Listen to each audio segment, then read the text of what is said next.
Welcome back to the session, everyone. And in the last day session, we were revising the area of 50 marks. That's a part A, and which is based on audit risk, risk of material misstatement, business risk, audit procedures, additional information, and finally the areas of ethics as well. And last day, നമ്മൾ ഈ ഓരോ ഏരിയാസും revise ചെയ്ത സമയത്ത് we were discussing about how we need to present the answers.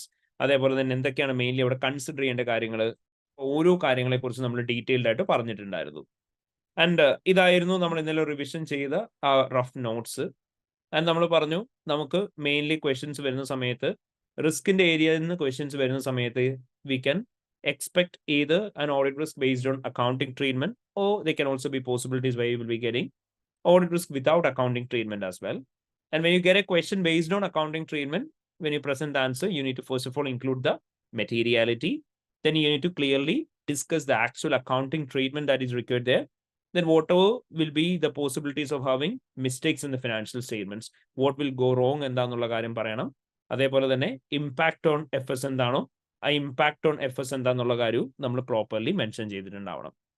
So materiality പറയണം, accounting treatment പറയണം, what will go wrong പറയണം, impact on FS പറയണം. അതേപോലെ തന്നെ അവിടെ എന്താണ് തെറ്റായിട്ട് സംഭവിക്കാനുള്ള ചാൻസ് ഉള്ളതെന്ന് പറയുന്ന സമയത്ത് നമുക്ക് properly scenario plus accounting treatment, നമ്മളവിടെ പ്രോപ്പർലി സിനാരിയോയും അക്കൗണ്ടിങ് ട്രീറ്റ്മെന്റും കൂടെ മിക്സപ്പ് ചെയ്തിട്ട് വേണം പറയാൻ ഞാൻ പറഞ്ഞിട്ടുണ്ടായിരുന്നു. ആൻഡ് മെറ്റീരിയാലിറ്റി ഡിറ്റർമൈൻ ചെയ്യുന്ന സമയത്ത് ഞാൻ പറഞ്ഞു നമ്മൾ മെറ്റീരിയാലിറ്റി കാണിക്കുമ്പോൾ ആദ്യം എന്ത് ചെയ്യുക, പ്രോഫിറ്റിന്റെ ആണോ റവന്യൂന്റെ ആണോ ഗ്രോസ് പ്രോഫിറ്റിന്റെ ആണോ ഏത് എലമെന്റിന്റെ ബേസിസിലാണ് മെറ്റീരിയാലിറ്റി ഡിറ്റർമൈൻ ചെയ്യാൻ നമ്മളോട് പറഞ്ഞേക്കുന്നത് എന്നുള്ളത് നോക്കണം. ഇനി ചിലപ്പോൾ ടോട്ടൽ അസറ്റ് അല്ലെങ്കിൽ നെറ്റ് അസറ്റ്സിന്റെ ബേസിസിലും ആവാം. And it can also be based on the nature of the transaction as well. ഇങ്ങനെ എന്തിന്റെ ബേസിസ് വേണേലും ആവാം മെറ്റീരിയാലിറ്റി നമ്മുടെ അടുത്ത് ചോദിക്കുന്നത്. സോ പ്രോഫിറ്റിന്റെ ആണെങ്കിൽ നമ്മൾ പറഞ്ഞു ബെഞ്ച് മാർക്ക് എത്രയായിരുന്നു, 5 to 10%. റവന്യൂന്റെ ആണെങ്കിൽ 0.5 to 1% ആണ്. ഗ്രോസ് പ്രോഫിറ്റിന്റെ ആണെങ്കിൽ 0.5 to 1% തന്നെയാണ് സെയിം. ടോട്ടൽ അസറ്റിന് it will be 1% to 2%. Net അസറ്റ്സിന്റെ it will be 2% to 5%.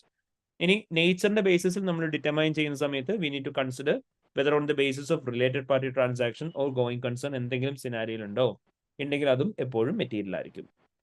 Then നമ്മൾ പറഞ്ഞു whether we need to go on with the lower limit or the upper limit, അത് നമ്മുടെ ജസ്റ്റിഫിക്കേഷൻ ആണ് കൊടുക്കേണ്ടത്. സോ അവിടെ നമ്മൾ എന്ത് നോക്കുക, we have to consider whether it's a new client or a newly listed client, അല്ലെങ്കിൽ മാനേജേരിയൽ ബയസ് ഉണ്ടാവാനായിട്ടുള്ള പോസിബിലിറ്റി എന്തെങ്കിലും ഉണ്ടോ എന്ന് നോക്കുക, അല്ലെങ്കിൽ എന്തെങ്കിലും തരത്തിലുള്ള കോർപ്പറേറ്റ് ഗവേണൻസ് വീക്ക്നെസിനെ കുറിച്ച് സിനാരിയോയിൽ പറഞ്ഞിട്ടുണ്ടോ, ഇന്റേണൽ കൺട്രോൾ ഡെഫിഷ്യൻസീസിനെ കുറിച്ച് പറഞ്ഞിട്ടുണ്ടോ, high risk of material mistakes ഉണ്ടോ എന്നൊക്കെ നോക്കണം എന്ന് പറഞ്ഞു. And out of which new ക്ലയന്റോ ന്യൂലി ലിസ്റ്റഡ് ക്ലയന്റോ ആണെന്നുണ്ടെങ്കിൽ definitely we have to go on with the lower limit itself, അല്ലെങ്കിൽ അപ്പർ ലിമിറ്റ് ചൂസ് ചെയ്യുക, എന്നിട്ട് ട്രിം ചെയ്ത് ഡൗൺവേർഡ്സ് കൊണ്ടുവന്നാൽ മതി എന്നായിരുന്നു നമ്മൾ പറഞ്ഞത്. അതേപോലെ തന്നെ if you getting a question based on audit risk without accounting treatment, in that case you are not required to mention the materiality. Instead എന്താണോ റിസ്ക് അത് ഐഡന്റിഫൈ ചെയ്യുക, ആ റിസ്ക് എന്താണെന്നുള്ളത് എക്സ്പ്ലെയിൻ ചെയ്യുക, അത് കാരണം എന്താണോ ഇമ്പാക്ട് വരുന്നത്, well the overall impact on financial statements എന്താണെന്നുള്ള കാര്യം പറയണം. ഇനി alternatively if you getting a question based own business risk, നമ്മൾ പറഞ്ഞു ബിസിനസ് റിസ്ക്കും ഓരോന്നും ഐഡന്റിഫൈ ചെയ്യുക, അത് എന്തുകൊണ്ടാണ് ബിസിനസ് റിസ്ക് ആയത് എന്ന് എക്സ്പ്ലെയിൻ ചെയ്യണം. നമ്മൾ പറഞ്ഞു ഒരു കമ്പനിയുടെ ഒബ്ജക്റ്റീവ് എന്താണോ ആ ഒബ്ജക്റ്റീവ് അച്ചീവ് ചെയ്യുന്നതിൽ നിന്നും കമ്പനിനെ പിടിച്ചു നിർത്തുന്ന ഫാക്ടേഴ്സിനാണ് ബിസിനസ് റിസ്ക് എന്ന് പറയാം. So whatever be the risk that is there in the scenario that might be affecting the company's ability to achieve their objectives, അതിനെ ബിസിനസ് റിസ്ക് ആയിട്ട് പറയാം.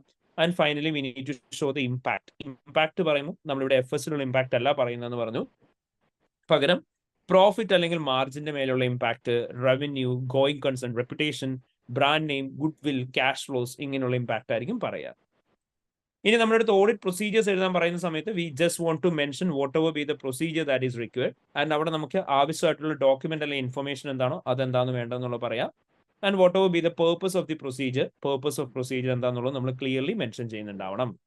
But on the other hand നമ്മളോട് in case എങ്ങനെ additional information ആണ് ചോദിക്കുന്നുണ്ടെങ്കിൽ just നമുക്ക് വേണ്ട additional information അല്ലെങ്കിൽ ഡോക്യുമെന്റ് എന്താണോ അതും പറയാം, എന്താണ് അതിന്റെ പേർപ്പസ് എന്നുള്ളതും പറയാം.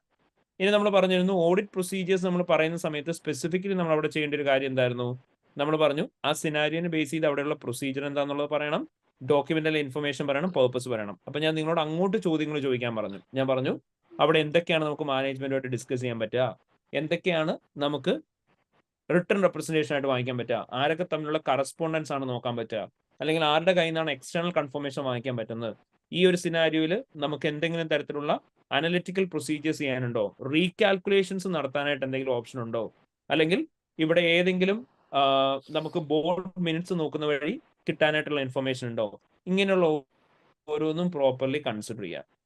ഡിസ്ക്ലോഷേഴ്സ് നോക്കാനുള്ളത് നോക്കുക. എന്നിട്ട് ഇതിന്റെ ഓരോന്നിന്റെയും ബേസിസ് വേണം നിങ്ങൾ പ്രൊസീജിയേഴ്സ് എഴുതാനായിട്ട്. ഫൈനലി എത്തിക്സിന്റെ കേസ് നമ്മൾ പറഞ്ഞു, whenever you write an answer for the ethics part, അവിടെ പ്രോപ്പർലി എത്തിക്കൽ ത്രെട്ട് എന്താണോ അത് ഐഡന്റിഫൈ ചെയ്യുക. എന്തുകൊണ്ടാണ് അത് ത്രെട്ടായിട്ട് നിങ്ങൾ ട്രീറ്റ് ചെയ്യുന്നതെന്നുള്ളത് നിങ്ങളുടെ ഓൺ വേർഡ്സിൽ എക്സ്പ്ലെയിൻ ചെയ്യുക. And whenever you give a threat, there should always be a safeguard along with that. ഇത്രയും കാര്യങ്ങളായിരുന്നു നമ്മൾ ലാസ്റ്റ് ഡേ ഡിസ്കസ് ചെയ്തിരുന്നത്. ആൻഡ് നമ്മൾ ഡീറ്റെയിൽഡ് ആയിട്ട് തന്നെ ഡിസ്കസ് ചെയ്തിരുന്നു. ആൻഡ് ഇന്ന് V gonna start with a question from the same area. And നമ്മൾ പ്രാക്ടീസ് ചെയ്യാൻ പോകുന്ന question, it's A most latest available question for the paper AAA. That is 2022 December session ACC എക്സാമിന്റെ question ആണ്. It's almost like A pilot paper. നമുക്ക് പഴയ questions എല്ലാം കൂടെ combine ചെയ്തിട്ടുള്ളതാണ്. And it's a question which is available in the latest 2023-24 Kaplan revision kit. So അവിടെയുള്ള ഒരു question ആണ് നമ്മൾ ചെയ്യാൻ പോകുന്നത്. ഇറ്റ്സ് എ ക്വസ്റ്റ്യൻ കോൾഡ് മെർക്കുറിയോ. സോ ഈ particular question will call it as M കമ്പനീനെ ബേസ് ചെയ്തിട്ടുള്ള ക്വസ്റ്റ്യൻ ആണ്. സോ ആക്ച്വലി ഈ ഒരു ക്വസ്റ്റ്യൻ ലേറ്റസ്റ്റ് ക്വസ്റ്റ്യൻ ആണ്. And at the same time ഈ ഒരു ക്വസ്റ്റ്യന്റെ ബെനിഫിറ്റ് എന്താണെന്ന് ചോദിച്ചു കഴിഞ്ഞാൽ, we have got almost all the exam requirements in a single question. Like business risk നമ്മളോട് ചോദിച്ചിട്ടുണ്ട്, റിസ്ക് ഓഫ് മെറ്റീരിയൽ മിസ്സ്റ്റേറ്റ്മെന്റ്സ് ആണ് ചോദിച്ചിട്ടുള്ളത്. അതേപോലെ തന്നെ they have asked us a theory question relating to outsourcing and its impact over audit planning. And finally, the principal audit procedures required for audit pay obligation. So ഈ question ആണ് നമ്മുടെ അടുത്ത് ചോദിച്ചേക്കുന്നത്. So we'll look into the question deeper. But well, before that, മക്കളെ എല്ലാവരും ചെയ്യേണ്ട ഒരു കാര്യം എന്താണെന്ന് ചോദിച്ചു കഴിഞ്ഞാൽ, if you look at the question mercury, അല്ലെങ്കിൽ ഏതൊരു ക്വസ്റ്റ്യൻ ആയിക്കോട്ടെ, നിങ്ങൾ ആദ്യം ഒരു ക്വസ്റ്റ്യൻ കിട്ടിക്കഴിഞ്ഞാൽ ചെയ്യേണ്ട കാര്യം, you have to identify the റിക്വയർമെന്റിൽ എന്താണ് പറഞ്ഞേക്കുന്നത് എന്നുള്ള കാര്യം പ്രോപ്പർലി വായിച്ച് മനസ്സിലാക്കുക. ഞാൻ ഇന്നലെയും നിങ്ങളോട് പറഞ്ഞ കാര്യമാണ്. ഒരുപാട് പേര്, ഈവൻ ഞാൻ നിങ്ങളുടെയൊക്കെ ക്വസ്റ്റ്യൻ പേപ്പേഴ്സ് നിങ്ങളെ കൊണ്ട് എഴുതിച്ചിട്ട്, ക്വസ്റ്റ്യൻ പേപ്പേഴ്സ് അല്ല, ആൻസർ ഷീറ്റ്സ് നിങ്ങളെ കൊണ്ട് മോക്ക് എക്സാംസ് എഴുതിച്ചിട്ട്, ആ മോക്ക് എക്സാംസിന്റെ അകത്ത് പോലും ഇപ്പോഴും കാണാത്തൊരു കാര്യമാണ്, നിങ്ങൾ എന്താണോ റിക്വയർമെന്റ് പറഞ്ഞേക്കുന്നത് അത് നിങ്ങൾ വായിക്കുന്നില്ല. അതായത് മിക്ക സിറ്റുവേഷനിലും when the examiner asks for significant risk of material misstatement, still there are many students who give answer for audit risk. Risk of material misstatements ചോദിക്കുമ്പോൾ നമ്മൾ ഇന്നലെയും ഡിസ്കസ് ചെയ്തതാണ്, അവിടെ നമ്മൾ ഡിറ്റക്ഷൻ റിസ്കിനെ കുറിച്ച് എഴുതേണ്ട ആവശ്യമില്ല. അപ്പൊ അതുകൊണ്ട് തന്നെ നിങ്ങൾ എന്ത് ചെയ്യണം, ഡിറ്റക്ഷൻ റിസ്ക് ആണോ എഴുതേണ്ടത് എന്നറിയാൻ ആദ്യമേ ഓഡിറ്റ് റിസ്ക് ആണോ റിസ്ക് ഓഫ് മെറ്റീരിയൽ മിസ്സ്റ്റേറ്റ്മെന്റ് ആണോ എക്സാമിന് ചോദിച്ചേക്കുന്നത് നോക്കുക. If it's a question on risk of material misstatement, you can ignore all the detection risk. But on the other hand, if it's based on a audit risk question, അവിടെ നിങ്ങൾ എല്ലാ റിസ്ക്കും consider ചെയ്യണം.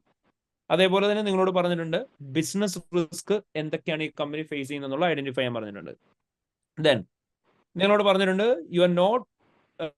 you should not evaluate risk relating to the audit of animal inventory, as this will be addressed separately at a later stage by the auditor's expert as in prior year. നിങ്ങളോട് പറഞ്ഞിട്ടുണ്ട് നിങ്ങൾ animal എന്ന് പറയുന്ന ഇൻവെന്ററിനെ base ചെയ്തിട്ടുള്ള procedures എഴുതണ്ട, അല്ലെങ്കിൽ അവിടെ ഉള്ള റിസ്കുകൾ consider ചെയ്യണ്ട, അത് വേറെ തന്നെ ഓഡിറ്റർ കൺസിഡർ ചെയ്തോളൂ എന്ന് പറഞ്ഞിട്ടുണ്ട്. So you are not required to consider that. അപ്പൊ ഇങ്ങനെയുള്ള കൗണ്ടർ പോയിന്റ്സ് ഉണ്ടോ എന്ന് നോക്കണം. കാരണം കൗണ്ടർ പോയിന്റ്സ് എന്തെങ്കിലും പറഞ്ഞിട്ടുണ്ട് എന്നുണ്ടെങ്കിൽ അവിടെ നിങ്ങൾ വീണ്ടും കൊണ്ടുപോയി സെയിം റിസ്ക് എഴുതി വെച്ചാൽ മാർക്ക് കിട്ടൂല. ഞാൻ നേരത്തെ നിങ്ങൾക്ക് പറഞ്ഞു തന്നിട്ടുള്ള കാര്യമാണ്. ഇപ്പൊ സേ ഫോർ എക്സാമ്പിൾ നിങ്ങളോട് ചിലപ്പോൾ ക്വസ്റ്റ്യൻ പറഞ്ഞിട്ടുണ്ടാവും, foreign currency transaction related risk നിങ്ങൾ നോക്കേണ്ട, വേറെ ഓഡിറ്റർ നോക്കും എന്ന് എഴുതിയിട്ടുണ്ടാവും. അല്ലെങ്കിൽ നിങ്ങളോട് ചിലപ്പോൾ ക്വസ്റ്റ്യനകത്ത് പറയും കമ്പനിയുടെ സബ്സിഡറി കമ്പനീസ് ഫോറിൻ കൺട്രീസിലുണ്ട്, പക്ഷെ അവിടെയും ഫിനാൻഷ്യൽ റിപ്പോർട്ടിംഗ് കറൻസി സെയിം തന്നെയാണെന്ന് പറയും. അപ്പൊ ആ റിസ്ക് വരൂല. അപ്പൊ കൗണ്ടർ പോയിന്റ്സ് ഉണ്ടോ എന്ന് നോക്കിയിട്ട് മാത്രമേ റിസ്ക് എഴുതി തുടങ്ങാവുള്ളൂ. ഇനി ഒരു ക്വസ്റ്റ്യൻ വായിച്ചു തുടങ്ങുമ്പോൾ ആദ്യം തന്നെ ഇയർ ആൻഡ് ഡേറ്റ് ഏതാണെന്നുള്ളത് ഐഡന്റിഫൈ ചെയ്യുക. അതെന്തിനാണെന്ന് ചോദിച്ചു കഴിഞ്ഞാൽ, ഓരോ ട്രാൻസാക്ഷൻ നടന്നു എന്ന് പറയുമ്പോൾ ഇയർ ആൻഡ് ഡേറ്റിന് ശേഷമാണ് ആ ട്രാൻസാക്ഷന്റെ ഡേറ്റ് എന്നുണ്ടെങ്കിൽ it's an events after reporting period. അങ്ങനെ ഇവന്റ്സ് ആഫ്റ്റർ റിപ്പോർട്ടിംഗ് പീരീഡ് ഉണ്ടോ? അല്ലെങ്കിൽ ന്യൂ ക്ലയന്റിന്റെ ഒക്കെ കേസിൽ നമ്മളോട് പറയും you have been appointed as an auditor on 1st April and this is the 30th September year end audit ആണെന്ന് പറയും. അപ്പോൾ നിങ്ങൾ എന്താണ്, കറണ്ട് ഇയറിലാണ് ഓഡിറ്റർ ആയിട്ട് അയക്കുന്നത്. So it's a new audit client. അപ്പൊ അത് മനസ്സിലാക്കാനായിട്ട് എന്ത് ചെയ്യുക, ഇയർ ആൻഡ് ഡേറ്റ് മാർക്ക് ചെയ്ത് വെക്കുക. അതേപോലെ തന്നെ you need to understand whether it's a newly listed client, അതിന്റെ ഡേറ്റ് വെച്ച് ക്രോസ് ചെക്ക് ചെയ്യാനായിട്ട് ഇയർ ആൻഡ് ഡേറ്റ് മാർക്ക് ചെയ്തിടുക. അപ്പം new client, newly listed client, post year end transactions എന്തെങ്കിലും ഉണ്ടോ എന്ന് അറിയാൻ, അതായത് സബ്സിക്വന്റ് ഇവന്റ്സ് അല്ലെങ്കിൽ ഇവന്റ്സ് ആഫ്റ്റർ റിപ്പോർട്ടിംഗ് പീരീഡ് ഉണ്ടോ എന്ന് അറിയാൻ, എല്ലാത്തിനും ഇയർ ആൻഡ് ഡേറ്റ് വേണം. Most importantly you should to mark this date as well. It is 1st July. ഇന്നത്തെ ഡേറ്റ് എന്താണെന്നുള്ളത് നോക്കുക. കാരണം എന്താണെന്ന് ചോദിച്ചാൽ ഇതുണ്ട്, 30th September ആണ് ഇയർ എൻഡ്, 1st July 2015 ആണ് നമ്മുടെ ഇന്നത്തെ ഡേറ്റ്. അപ്പം ഇവിടുന്ന് ഇയർ എൻഡിലേക്ക് ഇനിയും സമയമുണ്ട്. July, August, September. ആ ഒരു പീരീഡിന്റെ ഇടയിൽ എന്തെങ്കിലുമൊക്കെ കാര്യങ്ങൾ നടന്നാലും നിങ്ങളുടെ ഓഡിറ്റ് പ്ലാനിങ്ങിനെ എഫക്ട് ചെയ്യും. സോ അവിടെയുള്ള റിസ്ക് നിങ്ങൾ കണ്ടുപിടിക്കേണ്ടതായിട്ട് വരും. അപ്പൊ അതുകൊണ്ട് തന്നെ നിങ്ങൾ എന്ത് ചെയ്യുക, ഇയർ എൻഡിന്റെ അന്ന് വരെയുള്ള റിസ്ക് ആണ് കണ്ടുപിടിക്കേണ്ടത്. ലിറ്ററലി 1st ജൂലൈ നിന്ന് ആലോചിക്കുമ്പോൾ നിങ്ങൾ നോക്കണം, അടുത്ത മാസം കമ്പനി എന്തെങ്കിലും ട്രാൻസാക്ഷൻ ചെയ്യും എന്ന് പറഞ്ഞാലും അതും നമ്മുടെ ഓഡിറ്റ് പ്ലാനിങ്ങിനെ എഫക്ട് ചെയ്യുന്നതാണ്. അതുകൊണ്ട് തന്നെ ആ ട്രാൻസാക്ഷൻ കൃത്യമായിട്ട് ഐഡന്റിഫൈ ചെയ്യാൻ വേണ്ടിയിട്ട് അന്നത്തെ ഡേറ്റ് എന്താണെന്നുള്ളത് കൂടെ മാർക്ക് ചെയ്തിടുക. So in this regard we have got the question. അപ്പം എല്ലാവരും ഒരു കാര്യം ചെയ്യുക, just go through this question and try to pick all the business risk and risk of material misstatement in the scenario, and then we will discuss on how to present our answers.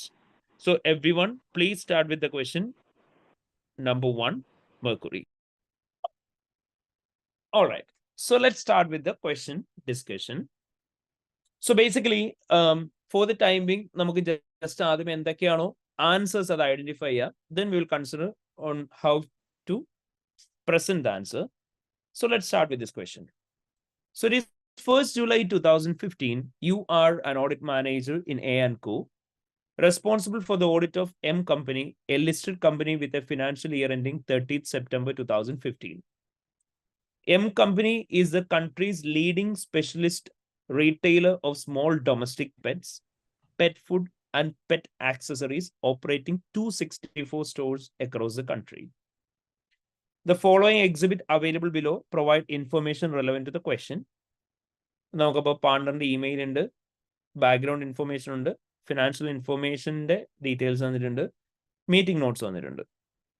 So ഇവിടെ ഇപ്പം as of now most importantly നമുക്ക് consider ചെയ്യാനായിട്ടുള്ള ഒരു കാര്യം that it's A listed company.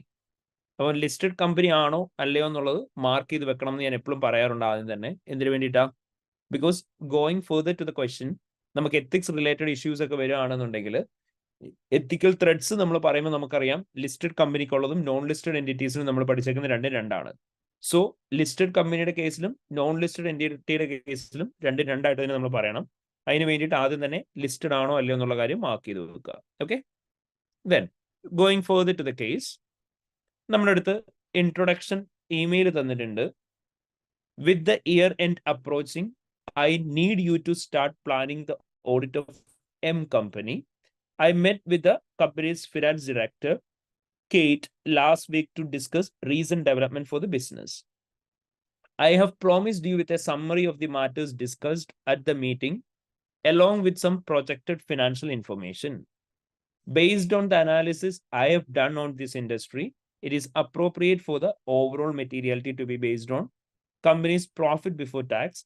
This is a key measure for investors and providers of finance.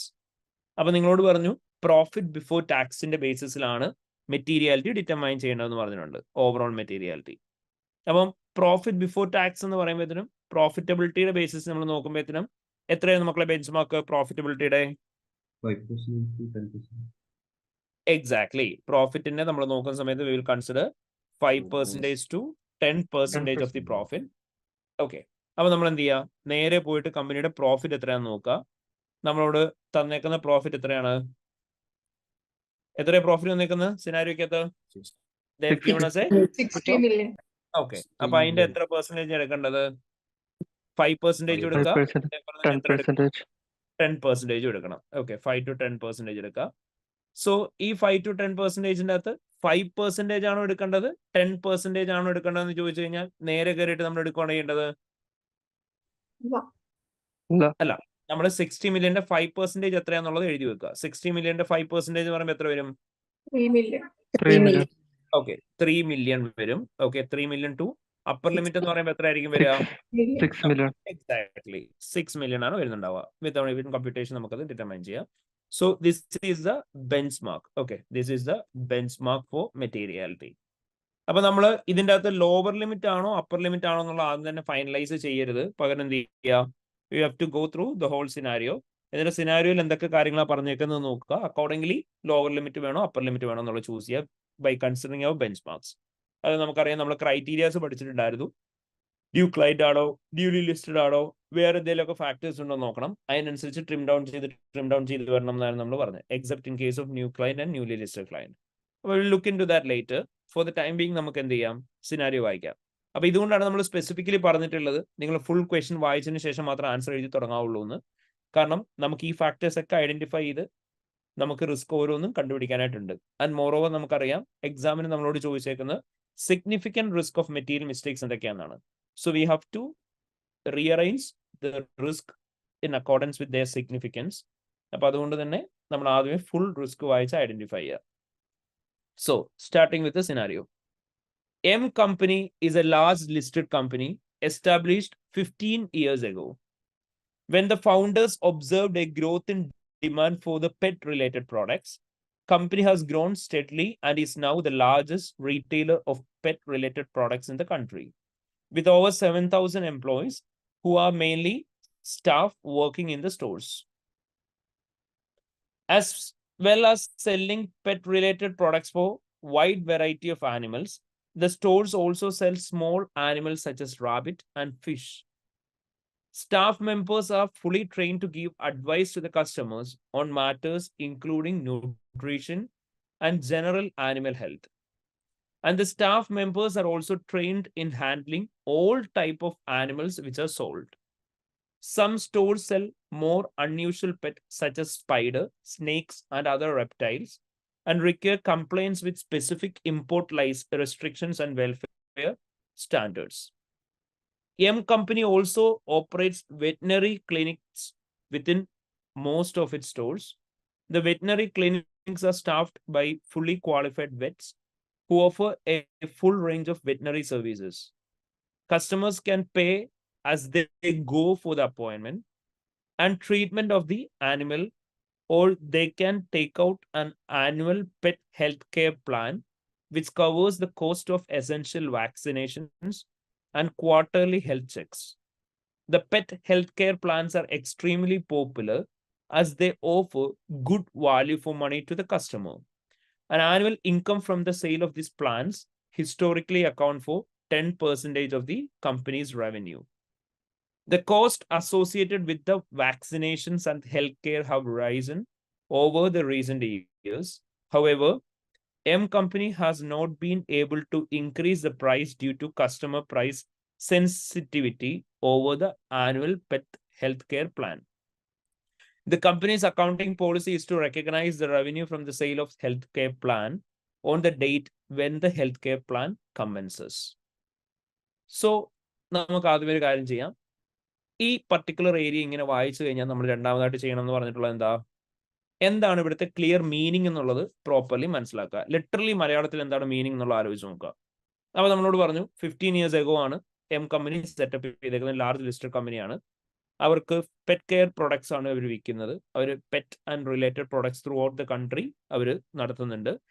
7,000 employees ഉണ്ട് എന്ന് പറഞ്ഞു. Then അവർ പറഞ്ഞു അവരുടെ പെറ്റ് കെയർ പ്രൊഡക്ട്സ് കൊടുക്കുന്ന സമയത്ത് അവർ ചെറിയ ചെറിയ ആനിമൽസിനെയൊക്കെ വിൽക്കുന്നുണ്ട്, ഫിഷിനെ വിൽക്കുന്നുണ്ട്. അതുപോലെ തന്നെ സ്റ്റാഫ് ഫുള്ളി ട്രെയിൻഡ് ആണ്. അവരാണ് കസ്റ്റമേഴ്സിന് ന്യൂട്രീഷനും ജനറൽ ആനിമൽ ഹെൽത്തിനെ കുറിച്ചൊക്കെ ട്രെയിനിങ് കൊടുക്കുന്നതെന്ന് പറഞ്ഞു.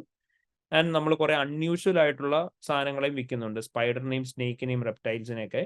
അതിന് കുറേ റെസ്ട്രിക്ഷൻസ് ഉണ്ട്, കുറേ വെൽഫെയർ സ്റ്റാൻഡേർഡ്സും ഫോളോ ചെയ്യാനുണ്ടെന്ന് പറഞ്ഞു. ദെൻ നമ്മളോട് പറഞ്ഞു വെറ്റിനറി ക്ലിനിക്സ് നമ്മൾ റൺ ചെയ്യുന്നുണ്ട് നമ്മുടെ സ്റ്റോറിൻ്റെ അകത്ത് തന്നെ. അവിടെ വെറ്റ്സ് ആണ് കാര്യങ്ങളെല്ലാം നോക്കുന്നത്. അവിടെ നമ്മൾ വാക്സിനേഷൻ റിലേറ്റഡ് ആയിട്ടുള്ള സർവീസ് കൊടുക്കുന്നുണ്ട്. ആൻഡ് നമ്മൾ കുറേ പ്ലാൻസ് ഓഫർ ചെയ്യുന്നുണ്ട് കസ്റ്റമേഴ്സിന് വേണ്ടിയിട്ട്. അവിടെ കുറേ എല്ലാം ഓൾ ഇൻക്ലൂസീവ് ആയിട്ടുള്ള പാക്ക് ഉണ്ട്. അത് കസ്റ്റമേഴ്സിന് വളരെയധികം വാല്യൂ ആഡിങ് സർവീസ് ആണെന്ന് പറഞ്ഞു. അതുപോലെ തന്നെ ആനുവൽ പാക്കേജസ് ഉണ്ട്. കമ്പനിയുടെ ടോട്ടൽ റവന്യൂവിന്റെ 10% ഈ ആനുവൽ പാക്കേജിനാണ് കിട്ടുന്നതെന്ന് പറഞ്ഞു. ദെൻ നമ്മളോട് പറഞ്ഞു ഈ കോസ്റ്റ് എല്ലാം വാക്സിനേഷനും എല്ലാം ആയിട്ട് റിലേറ്റ് ചെയ്തുള്ള കോസ്റ്റ് ഭയങ്കരമായിട്ടും കൂടിയിട്ടുണ്ട്. പക്ഷെ നമുക്ക് പ്രൈസ് കൂട്ടാൻ പറ്റുന്നില്ല, കാരണം കസ്റ്റമേഴ്സ് ഭയങ്കര പ്രൈസ് സെൻസിറ്റീവാ എന്ന് പറഞ്ഞിട്ടുണ്ട്. ദെൻ ഫൈനലി നമ്മൾ പറഞ്ഞു അവരുടെ അക്കൗണ്ടിങ് പോളിസി എന്താണ്, ഒരു ഹെൽത്ത് കെയർ പ്ലാൻ എന്നാണോ ഒരു കസ്റ്റമർ എടുക്കുന്നത് അന്നാണ് അവർ ആ റവന്യൂ റെക്കഗ്നൈസ് ചെയ്യുന്നതെന്ന് പറഞ്ഞു. So what all are the business risk here? Well, literally നമ്മൾ ആലോചിക്കേണ്ട ഒരു കാര്യം, ബിസിനസ് റിസ്ക് എന്ന് പറയുമ്പോൾ ഞാൻ എപ്പോഴും പറയുന്ന ഒരു കാര്യമാണ്, നമ്മൾ എവിടെയും പഠിച്ചിട്ടുള്ള കാര്യങ്ങളല്ല ബിസിനസ് റിസ്ക്. ബിസിനസ് റിസ്ക് എന്ന് പറഞ്ഞാൽ വെറും ലോജിക്കൽ ആയിട്ടുള്ള കാര്യങ്ങൾ മാത്രമാണ്, purely on the basis of assumption ആണ്. അപ്പൊ നിങ്ങൾ ആലോചിച്ച് നോക്കുക, അതായത് ഇപ്പം വെറുതെ ഇരുന്നിട്ട് ചിന്തിക്കുകയാണെന്നൊക്കെ നമ്മളോട് പറയില്ലേ, ആവശ്യമില്ലാത്ത കാര്യങ്ങൾ നമ്മൾ വെറുതെ ചിന്തിച്ചു കൂട്ടി ടെൻഷൻ അടിക്കാൻ നമ്മൾ പറയും. നടക്കൂല എന്ന് വലിയ ഉറപ്പുള്ളൊരു കാര്യമായിരിക്കും, എങ്കിലും നമ്മൾ വെറുതെ എക്സാം എങ്ങാനും ഞാൻ അങ്ങനെ ആയാലോ, എക്സാമിന് എങ്ങാനും ഇങ്ങനെ സംഭവിച്ചാലോ, അത് ഇങ്ങനെ ആവുമല്ലോ എന്നുള്ള സെയിം തോട്ട് തന്നെയാണ് നിങ്ങൾ ഇവിടെ എടുക്കേണ്ടത്. ആവശ്യമില്ലാണ്ട് നിങ്ങൾ ചിന്തിക്കുന്ന കാര്യങ്ങൾ ആവശ്യത്തിന് വേണ്ടിയിട്ട് ആലോചിച്ചാൽ മതി. U will get the business risk. അതെങ്ങനെ കമ്പനിയുടെ ഇമ്പാക്ട് ചെയ്യും, കമ്പനിയുടെ റവന്യൂവിനെയോ പ്രോഫിറ്റിനെയോ ക്യാഷ് ഫ്ലോനെയോ അല്ലെങ്കിൽ കമ്പനിയുടെ ഗോയിങ് കൺസേണിനെയോ എന്നും കൂടി പറഞ്ഞു വെച്ച് കഴിഞ്ഞാൽ you will get the right mark. അപ്പൊ അതുകൊണ്ട് തന്നെ എന്താ ആലോചിച്ച് നോക്കുക, ഇവിടെ എന്തൊക്കെയാണ് ബിസിനസ് റിസ്ക് ഈ പറഞ്ഞേക്കുന്ന സാഹചര്യങ്ങൾ. ഞാൻ പറഞ്ഞു ഒരു ബന്ധമില്ലാത്ത രീതിയിൽ ചിലപ്പോൾ ആൻസേഴ്സ് വരാം, ബട്ട് അൾട്ടിമേറ്റ്ലി നിങ്ങൾ ആ റിലേഷൻ കൊണ്ടുവരിക എന്നുള്ളതാണ്. കമ്പനിയുടെ ബിസിനസ് ഇതാണ്. ഓക്കെ, ഇവിടെ ഏറ്റവും വേഴ്സ്റ്റ് കേസിൽ എന്താണ് സംഭവിക്കാൻ ചാൻസ് ഉള്ളത്, അങ്ങനെയാണെങ്കിൽ അത് എന്തിലേക്ക് പോകും, ആ രീതി വേണം ആലോചിച്ച് നോക്കാനായിട്ട്. പറയേ എന്തൊക്കെയായിരിക്കും മക്കളെ? സോറി, അൺയൂഷ്വൽ പെറ്റ്സിന്റെ കാര്യം പറഞ്ഞിട്ടുണ്ട്. അൺയൂഷ്വൽ പെറ്റ്സിന്റെ കേസിൽ എന്താ പ്രശ്നം? ഇമ്പോർട്ട് റെസ്ട്രിക്ഷൻസും വെൽഫെയർ സ്റ്റാൻഡേർഡ്സും മെയിൻറ്റെയിൻ ചെയ്തിട്ടില്ല. ഓക്കെ, അൺയൂഷ്വൽ ആയിട്ടുള്ള പെറ്റ്സിനെ നമ്മൾ സെല് ചെയ്യുന്നുണ്ട് അല്ലേ? സ്പൈഡർ, സ്നേക്ക്, റെപ്റ്റൈൽസ്, ഈ സാധനത്തിനൊക്കെ അതിന് എന്ത് വേണം എന്ന് പറഞ്ഞു? സ്പെസിഫിക് ആയിട്ടുള്ള കുറെ ഇമ്പോർട്ട് റെസ്ട്രിക്ഷൻസ് ഉണ്ട് നമ്മൾ ഫോളോ ചെയ്യാനായിട്ട്. അതേപോലെ തന്നെ വെൽഫെയർ സ്റ്റാൻഡേർഡ്സ് ഉണ്ട് ഫോളോ ചെയ്യാനെന്ന് പറഞ്ഞു. ഓക്കെ, പറയൂ നിങ്ങളുടെ അസംഷൻസ് പറ. അവിടെ എന്തായിരിക്കും നമുക്ക് പറയാൻ പറ്റുക?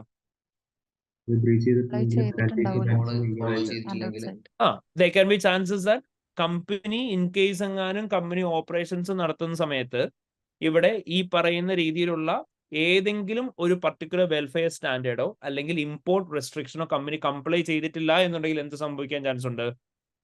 There can be possibility of having non compliance with law and regulation. അപ്പൊ അത് കാരണം കൊണ്ട് എന്ത് വരാം? Significant amount of penalties and fines ഉണ്ടാവാം. And there can also be chances of having operational difficulty for the company.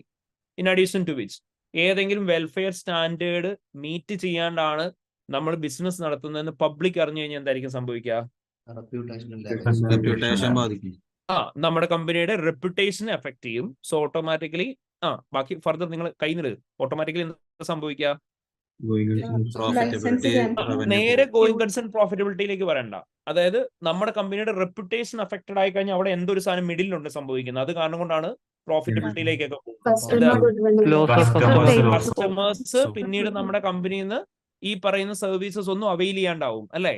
അല്ലെ നമ്മൾ പറഞ്ഞു നമ്മുടെ കമ്പനിയുടെ പാക്കേജസ് ഒക്കെ 1 year ഉള്ള പാക്കേജസ് ഒക്കെ കസ്റ്റമേഴ്സ് ഒക്കെ എന്ത് ചെയ്യാൻ ചാൻസ് ഉണ്ട്? ചിലപ്പം ഈ കോൺട്രാക്ട് ഒക്കെ ക്യാൻസൽ ചെയ്തിട്ട് റീഫണ്ട്സ് നമ്മളെ നിന്ന് വാങ്ങിക്കാൻ ചാൻസ് ഉണ്ട്. സോ ഓട്ടോമാറ്റിക്കലി ആ സിറ്റുവേഷൻ എന്താവും? കമ്പനിയുടെ ക്യാഷ് ഫ്ലോസ് അഫക്ട് ചെയ്യാൻ ചാൻസ് ഉണ്ട്. ഇതാണ് നമ്മൾ പറയാ. ക്ലിയർ ആയോ? ഓക്കെ, അപ്പൊ നിങ്ങൾ എന്ത് ചെയ്യുക? ഡീറ്റെയിൽഡ് ആയിട്ട് എക്സ്പ്ലെയിൻ ചെയ്യുക. നിങ്ങൾ എന്ത് ചെയ്യുക? ഒരു ഹെഡിങ് കൊടുക്കുക, welfare standards and import restrictions. നിങ്ങൾ എന്ത് പറയാ? നിങ്ങൾ പറയാ the company is operating in multiple segments, especially they sell unusual pet such as spiders, snakes and other reptiles, and this require compliance with specific import restrictions and welfare standards. നമ്മളോട് പറഞ്ഞ കാര്യം തന്നെ നമ്മൾ ഐഡന്റിഫൈ ചെയ്തു. എന്നിട്ട് നിങ്ങൾ പറയാ therefore in case if the company have not complied to any of the welfare standards, or there can also be chances that if the company is not familiar with any of the newly added standard, the non-compliance with law and regulation might result in significant amount of penalty and fines for the company. In addition to which, when there are significant non-compliance with law and regulation, reputation of the company might be affected. Since the company is operating in a highly sensitive market, there can be chances that in case of reputational damages, the existing customers will not be willing to visit back to the company. And in addition to which, since the company have already signed 1-year contracts with the customers, this might also be cancelled by the customers, which would affect significantly on company's revenue and cash flows. ഇതാണ് നമ്മൾ പറയാ. Clear ആയോ? Okay, ഇനി വേറെ എന്തായിരിക്കും മക്കളെ issue ഉണ്ടാവുക? Doubt ചോദിച്ചോ. 2 മാർക്കിന് ഇത്രയും പോയിന്റ്സ് വരുന്ന കാര്യം ഉണ്ടോ? 2 മാർക്കിനെന്ന് വെച്ചിട്ടുണ്ടെങ്കിൽ നമുക്ക് അപ് ടു 2 മാർക്കാണ് അവിടെ കിട്ടുക. നമ്മൾ ആഡിക്വേറ്റ്ലി എക്സ്പ്ലെയിൻ ചെയ്യാന്നുള്ളത്, അത് നമുക്ക് ക്ലിയർലി പറയാൻ പറ്റുന്നതാണ്. ഫസ്റ്റ് ഓഫ് ഓൾ നമ്മൾ എഴുതിയത് ആദ്യം നമ്മൾ പറഞ്ഞ ഫസ്റ്റ് ഫേസിലുള്ള എല്ലാ കാര്യങ്ങളും എന്തായിരുന്നു? ഞാൻ നേരെ ഈ ക്വസ്റ്റനിൽ നിന്ന് തന്നെ വായിച്ച കാര്യങ്ങളാണ്, ശരിയല്ലേ? So which are the identification part which you can directly copy paste. പിന്നീട് നമ്മൾ അവിടെ പറഞ്ഞ മാത്രമേ ഉള്ളൂ എക്സ്പ്ലനേഷൻ, ആൻഡ് പിന്നീട് പറഞ്ഞ മാത്രമേ ഉള്ളൂ ഇമ്പാക്ട്. ലിറ്ററലി നമ്മളിപ്പോൾ പറഞ്ഞ ആൻസറിന്റെ അകത്ത് ഒരു അല്ലെങ്കിൽ 2 സെന്റൻസ് മാത്രമേ ഉള്ളൂ എക്സ്പ്ലനേഷൻ ആയിട്ട്, ഒരു സെന്റൻസേ ഉള്ളൂ ഇമ്പാക്ട് ആയിട്ട്. ബാക്കി ഐഡന്റിഫിക്കേഷൻ പാർട്ടായിരുന്നു which was directly from the question itself. നമ്മൾ പറയുമ്പോൾ എന്തുള്ള പോലെ തോന്നുന്നേ ഉള്ളൂ. Okay, then what else? Staff training cost staff training cost. Okay, എന്തായിരിക്കും അവിടെ പറയാൻ പറ്റുക? അത് സിഗ്നിഫിക്കന്റ് ഇമ്പാക്ട് ഉണ്ടാക്കും ക്യാഷ് ഫ്ലോ. അതായത് ഒരുപാട് എമൗണ്ട് വേണ്ടി വരും. ഇപ്പോൾ ഒരു സ്റ്റാഫ് മെമ്പർ പോയി കഴിഞ്ഞാൽ പുതിയ ആളെ അപ്പോയിന്റ് ചെയ്യണമെങ്കിൽ വീണ്ടും ഈ സ്റ്റാഫിനെ വീണ്ടും ട്രെയിൻ ചെയ്യേണ്ടി വരുമല്ലോ. ഓക്കെ, സോ സ്റ്റാഫ് ഒരുപാട് ട്രെയിനിങ് കോസ്റ്റ് ഉണ്ടാവും അല്ലേ? Okay, what if training is not provided to the staff? കസ്റ്റമേഴ്സിന് ക്ലിയർ ആയിട്ടുള്ള അഡ്വൈസസ് കൊടുക്കാൻ അവർക്ക് പറ്റൂല. അപ്പൊ കസ്റ്റമേഴ്സിന്റെ ഇതിൽ സാറ്റിസ്ഫാക്ഷൻ കുറയും. അപ്പൊ അവര് കമ്പനീനെ വിസിറ്റ് ചെയ്യുന്ന ഡിപ്പെൻഡൻസും കുറയും. Okay okay, so further impact എന്തായിരിക്കും? ലോജിക്കലി ആലോചിച്ച് നോക്ക്. ഞാൻ ചോദിക്കട്ടെ മക്കളെ, ഒറ്റ കാര്യം ഞാൻ ചോദിച്ചോട്ടെ. ഈ സാധനം നമ്മൾ പെട്ടെന്ന് ഒറ്റയടിക്ക് വായിക്കുമ്പോൾ ആലോചിച്ചെടുക്കാൻ പറ്റുന്നതാണോ? ആണോ? ഫ്രാങ്ക്ലി പറഞ്ഞ ആണോ? ഒറ്റയടിക്ക് വായിക്കുമ്പോൾ ആലോചിക്കേണ്ടതാണോ? അല്ല.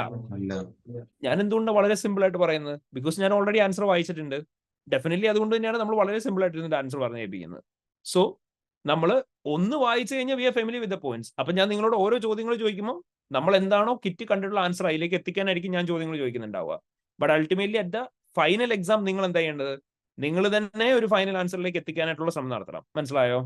അപ്പം നമ്മുടെ ഇതിന്റെ അകത്ത് നിങ്ങൾ പറയുന്ന സെയിം പാറ്റേണിൽ തന്നെയാണ് എക്സ്പ്ലനേഷൻ പോവുക. നമ്മളോട് പറഞ്ഞേക്കുന്നത് ഇങ്ങനെയാണ്.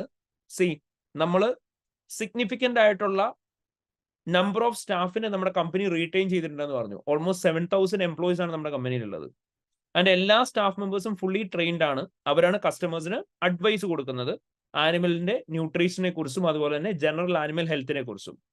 സോ നിങ്ങൾ പറഞ്ഞൊരു ആഡ് ഓൺ പോയിന്റ് ആണ്, നമുക്ക് പറയാം. നമ്മുടെ ഒരു പർട്ടിക്കുലർ സ്റ്റാഫ് പോയി കഴിയുമ്പോൾ നമ്മൾ അവർക്ക് അഡീഷണലി ട്രെയിനിങ് കൊടുക്കണം. എങ്കിൽ മാത്രമേ അവർക്ക് പ്രോപ്പർ അഡ്വൈസ് കൊടുക്കാനായിട്ട് പറ്റുള്ളൂ. സോ ട്രെയിനിങ് കൊടുക്കാൻ വേണ്ടിയിട്ട് നമുക്ക് എന്തുണ്ടാവും? സിഗ്നിഫിക്കന്റ് കോസ്റ്റ് ഉണ്ടാവും. സോ ഓട്ടോമാറ്റിക്കലി റിഡൻഡൻസി കോസ്റ്റ് എന്ന് പറയുന്നത് നമുക്ക് വളരെ ഹൈ ആയിരിക്കും. കാരണം ഒരു സ്റ്റാഫ് റിഡൻഡന്റ് ആയി പോയി കഴിഞ്ഞാൽ ന്യൂലി സ്റ്റാഫിനെ അപ്പോയിന്റ് ചെയ്യുന്ന സമയത്ത് സഫീഷ്യന്റ് ട്രെയിനിങ് കൊടുക്കുമ്പോൾ സിഗ്നിഫിക്കന്റ് എക്സ്പെൻസസ് ഇൻകർ ആവും. So you can mention that point. In addition to which ഞാൻ നിങ്ങളോട് ചോദിച്ചു, what if appropriate advice is not provided by the staff members, or if we are not giving staff members with adequate training, എന്ത് സംഭവിക്കും? അവർ inappropriate ആയിട്ടുള്ള nutrition details അല്ലെങ്കിൽ general animal ഹെൽത്തിനെ കുറിച്ചുള്ള details ആയിരിക്കും convey ചെയ്യുക. സോ പെറ്റ്സ് ആണ് അവർക്ക് കൊടുക്കുന്ന ഈ പറയുന്ന ഫുഡിന്റെ അകത്ത് അല്ലെങ്കിൽ എന്തെങ്കിലും നമ്മൾ കൊടുക്കുന്ന അഡ്വൈസിനകത്ത് മിസ്റ്റേക്ക് വന്നു കഴിഞ്ഞിട്ടുണ്ടെങ്കിൽ it might even lead to the death of this pets. So regulatory issues ഉണ്ടാവാം. കസ്റ്റമേഴ്സ് നമുക്ക് എഗൈൻസ്റ്റ് ആയിട്ട് കംപ്ലൈൻസ് റേസ് ചെയ്യാം. അതാണ് നമ്മൾ പറയുന്ന പോസിബിലിറ്റി. ക്ലിയർ ആയോ? സാർ ഒരു ഡൗട്ട് ചോദിക്കട്ടെ? ചോദിച്ചോ. സാർ ഇവിടെ ഇപ്പോ ട്രെയിനിങ് കൊടുത്തിട്ടുണ്ട് എന്ന് തന്നെ പറഞ്ഞല്ലോ. ഏതാ? അതായത് പ്രോപ്പർലി ട്രെയിൻഡ് എന്നാണ് പറയുന്നത് ഓൾറെഡി അതെ, സ്റ്റാഫ്. പക്ഷെ അപ്പൊ നമുക്ക് അത് വീണ്ടും തന്നെ അതിനോട് റിസ്ക് എഴുതാൻ പറ്റും. അതായത് ട്രെയിനിങ് കൊടുത്തിട്ടില്ല എന്നുള്ളത് വീണ്ടും പറയാൻ പറ്റും റിസ്ക് ആയിട്ട്. അത് നമ്മൾ എങ്ങനെയാണ് റിസ്ക് ആയിട്ട് പറഞ്ഞത്? നമ്മളിപ്പോ ഇങ്ങനെയാണ് പറഞ്ഞത്, ന്യൂലി അപ്പോയിന്റഡ് സ്റ്റാഫ് മെമ്പേഴ്സിന് നമ്മൾ ട്രെയിനിങ് കൊടുക്കണം. ട്രെയിനിങ് കൊടുക്കാൻ വേണ്ടിയിട്ട് നമുക്ക് എന്ത് ചെയ്യണം? സിഗ്നിഫിക്കന്റ് എക്സ്പെൻസസ് ആവും. ഇപ്പൊ ഓൾറെഡി ഉള്ള സ്റ്റാഫ് പോയിട്ട് പുതിയ സ്റ്റാഫ് വരുന്ന സമയത്ത്, അതല്ലേ നിങ്ങൾ പറഞ്ഞ പോയിന്റ്? അപ്പൊ നമ്മൾ അതിന്റെ ആഡ് ഓൺ ആയിട്ട് എന്താ പറഞ്ഞത്? ആൻഡ് ഈ ഒരു പർട്ടിക്കുലർ കോസ്റ്റ് നമ്മൾ സ്പെൻഡ് ചെയ്തിട്ടില്ലെങ്കിൽ എന്ത് സംഭവിക്കും എന്നുള്ള ഇമ്പാക്ട് ആണ് നമ്മൾ പറഞ്ഞത്. മനസ്സിലായോ? ഓക്കെ. ഇനി അടുത്ത ഇഷ്യൂ എന്താ? What is other issue here? Business risk തന്നെ ചോദിക്കുന്നത്. സോ നമ്മൾ ഈ പർട്ടിക്കുലർ പാരഗ്രാഫ് കഴിഞ്ഞു. What about the veterinary clinics? എന്താ ഇഷ്യൂ? വെറ്റ്സിനെ പ്രോപ്പർലി ക്വാളിഫൈഡ് അല്ലാണ്ടാണ് എടുത്തെങ്കിൽ അത് ഇഷ്യൂസ് ഉണ്ടാക്കില്ലേ? കുറച്ച് മുന്നത്തെ പോലെ തന്നെ. സോ അത് ഒന്നെങ്കിൽ കമ്പൈൻ ചെയ്ത് പറഞ്ഞാലും മതി. വെറ്റ്സിന് അപ്രോപ്രിയേറ്റ് ക്വാളിഫിക്കേഷൻ അല്ലെങ്കിൽ ട്രെയിനിങ് കിട്ടാത്തവരാണ് വെറ്റ്സിനുള്ള അപ്പോയിന്റ്മെന്റ് എടുക്കുന്നത് അല്ലെങ്കിൽ അവരെ ട്രീറ്റ് ചെയ്യുന്നുണ്ടെങ്കിൽ എന്ത് സംഭവിക്കും? അവിടെ എന്തെങ്കിലും ഇഷ്യൂസ് ഉണ്ടാവാം, കമ്പനിക്ക് റെപ്യൂട്ടേഷൻ ഡാമേജസ് ഉണ്ടാവാം എന്നുള്ള കാര്യം പറയാം. Okay, fine. Other than that directly in relation to the scenario നമുക്ക് പറയാൻ പറ്റുന്ന എന്തെങ്കിലും ഉണ്ടാവോ? വാക്സിനേഷന്റെ കോസ്റ്റ് കൂടിയത് നമ്മുടെ ഹെൽത്ത് കെയർ പ്ലാനിന്റെ പൈസ കൂട്ടാൻ നമുക്ക് പറ്റില്ല. കാരണം പ്രൈസ് സെൻസിറ്റീവ് ആണ് അവിടുത്തെ മാർക്കറ്റ്. Okay, fine. പ്ലസ് പറഞ്ഞ പോയിന്റ് എക്സാക്ട്ലി കറക്റ്റ് ആണ്.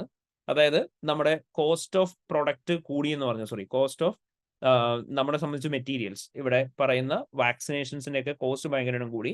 പക്ഷെ നമുക്ക് പ്രൈസ് ചേഞ്ച് ചെയ്യാൻ പറ്റുന്നില്ല. അതൊരു പ്രശ്നമാണ്. ആൻഡ് ഇവർക്ക് അത് ഭയങ്കരമായ പ്രശ്നം ആവാനായിട്ടുള്ള ഒരു പോസിബിലിറ്റിനെ കുറിച്ച് ഇവിടെ എന്തെങ്കിലും പറയുന്നുണ്ട് ഓൾറെഡി? 10% കമ്പനിയുടെ revenue.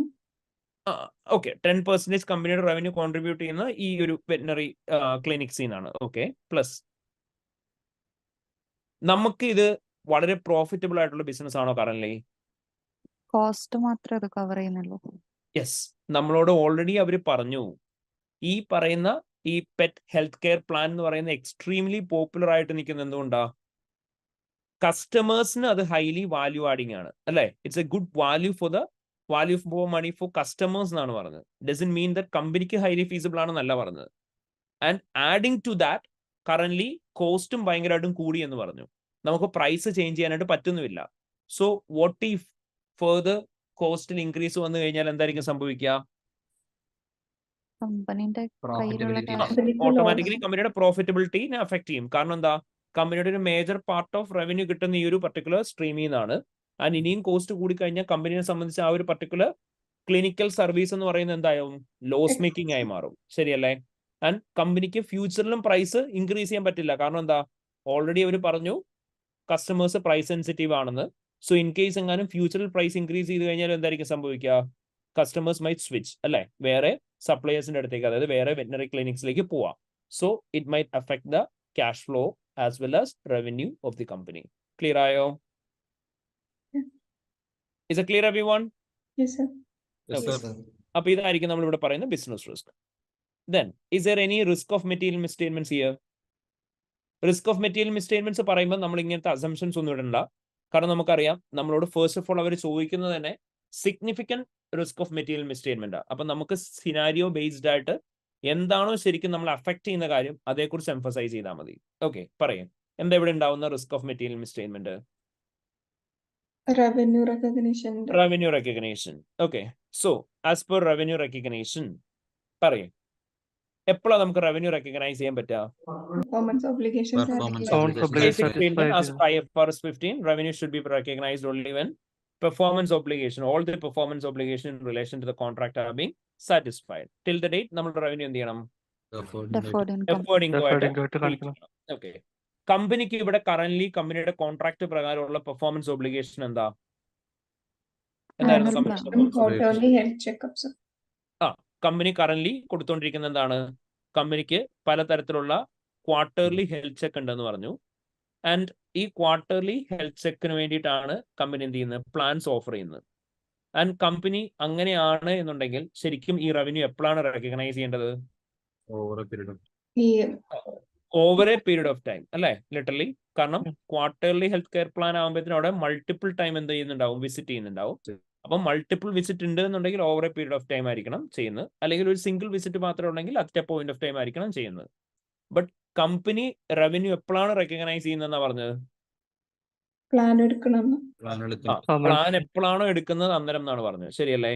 The company's accounting policies to recognise revenue when the sale of the health care plan on the day when the health care plan commences എന്നാണ് പറഞ്ഞത്. അപ്പോൾ ഓട്ടോമാറ്റിക്കലി എന്തായിരിക്കും സംഭവിക്കുക? Revenue overstated ആവും. നേരെ പറയല് റവന്യൂ പെർഫോമൻസ് ഒബ്ലിഗേഷൻ കംപ്ലീറ്റ് ചെയ്യുന്നതിന് മുന്നേ ആണ് അവർ എന്ത് ചെയ്യുന്നത്? റെക്കഗ്നൈസ് ചെയ്യുന്നത്. അപ്പൊ അത് കാരണം കൊണ്ട് എന്ത് സംഭവിക്കുന്നു പറയാം? Revenue will be overstated and the related deferred income will be understated. Understated. Clear ആയോ? Okay, Yes. അപ്പൊ നിങ്ങൾ കൃത്യമായിട്ട് പറയാം കേട്ടോ. ഞാൻ പറഞ്ഞ പോലെ തന്നെ you have to mix up accounting treatment with the scenario. നമുക്ക് ഇവിടെ എങ്ങനെയായിരിക്കും പറയാൻ പറ്റുക? വെൽ, ഫസ്റ്റ് ഓഫ് ഓൾ ഇവിടുത്തെ റവന്യൂ റെക്കഗ്നേഷൻ എന്ന് പറയുന്ന മെറ്റീരിയൽ ആണോ? ആണോ? Yes. Definitely it's material. കാരണം എന്താ? നമ്മുടെ 10%. കമ്പനിയുടെ 10%. ടോട്ടൽ റവന്യൂന്റെ 10% ഈ ഒരു ആനുവൽ ഇൻകം പ്ലാനിൽ നിന്നാണ് വരുന്നതെന്ന് പറഞ്ഞു. സോറി, ക്വാർട്ടർലി പ്ലാനിൽ നിന്നാണ് വരുന്നതെന്ന് പറഞ്ഞു. അപ്പോൾ ഓട്ടോമാറ്റിക്കലി എന്തായിരിക്കും സംഭവിക്കുക? അത് മെറ്റീരിയൽ ആണ്. കാരണം ടോട്ടൽ റവന്യൂന്റെ 0.5% മേലെ വരുന്ന എല്ലാം മെറ്റീരിയൽ ആണ്. അതുകൊണ്ട് തന്നെ ഡെഫിനറ്റ്ലി ഇത് എന്തായിരിക്കും? മെറ്റീരിയൽ ആയിരിക്കും. അപ്പൊ നിങ്ങൾക്ക് അത് മെറ്റീരിയൽ ആണെന്ന് പറയാം. എന്നിട്ട് നിങ്ങൾ പറയാം as per IFRS 15 revenue from contracts with customers revenue should be recognized when the performance obligations relating to the contract are satisfied. Till the date, revenue should be treated as deferred income. നിങ്ങൾ പറയാ M company offers multiple healthcare plan to the customers and the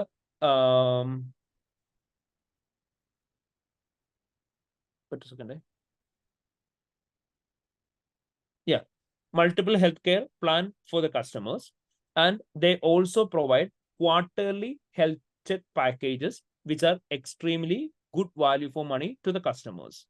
Therefore, most of the revenue of the company is being accounted from the sale of quarterly packs. And as per IFRS 15, the company should have recognized revenue only when the performance obligation in relation to the healthcare check are completed over the period of time. However, the company's accounting policy is to recognize revenue from the sale of healthcare plan on the date when the healthcare plan commences. So the revenue are recognized before the performance obligation in relation to the contract with the customers are satisfied. Therefore, the revenue will be overstated and the deferred income of the company will be understated. Clear ആയോ?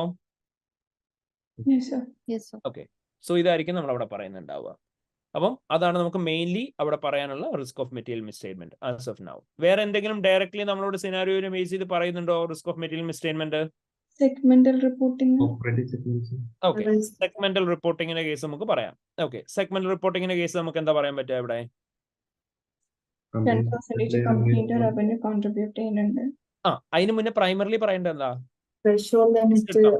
അല്ലേ, it's A listed company, അതാണ് നമ്മൾ പറയേണ്ടത്. M company is a listed company and they are having multiple operating segments which includes ഏതൊക്കെയാ? Veterinary clinic services, വേറെ ഏതൊക്കെയായിരുന്നു? Selling of pet related products and animals. And out of which more than 10% of the company's revenue is contributed directly by the veterinary clinics. Therefore, it should be treated as a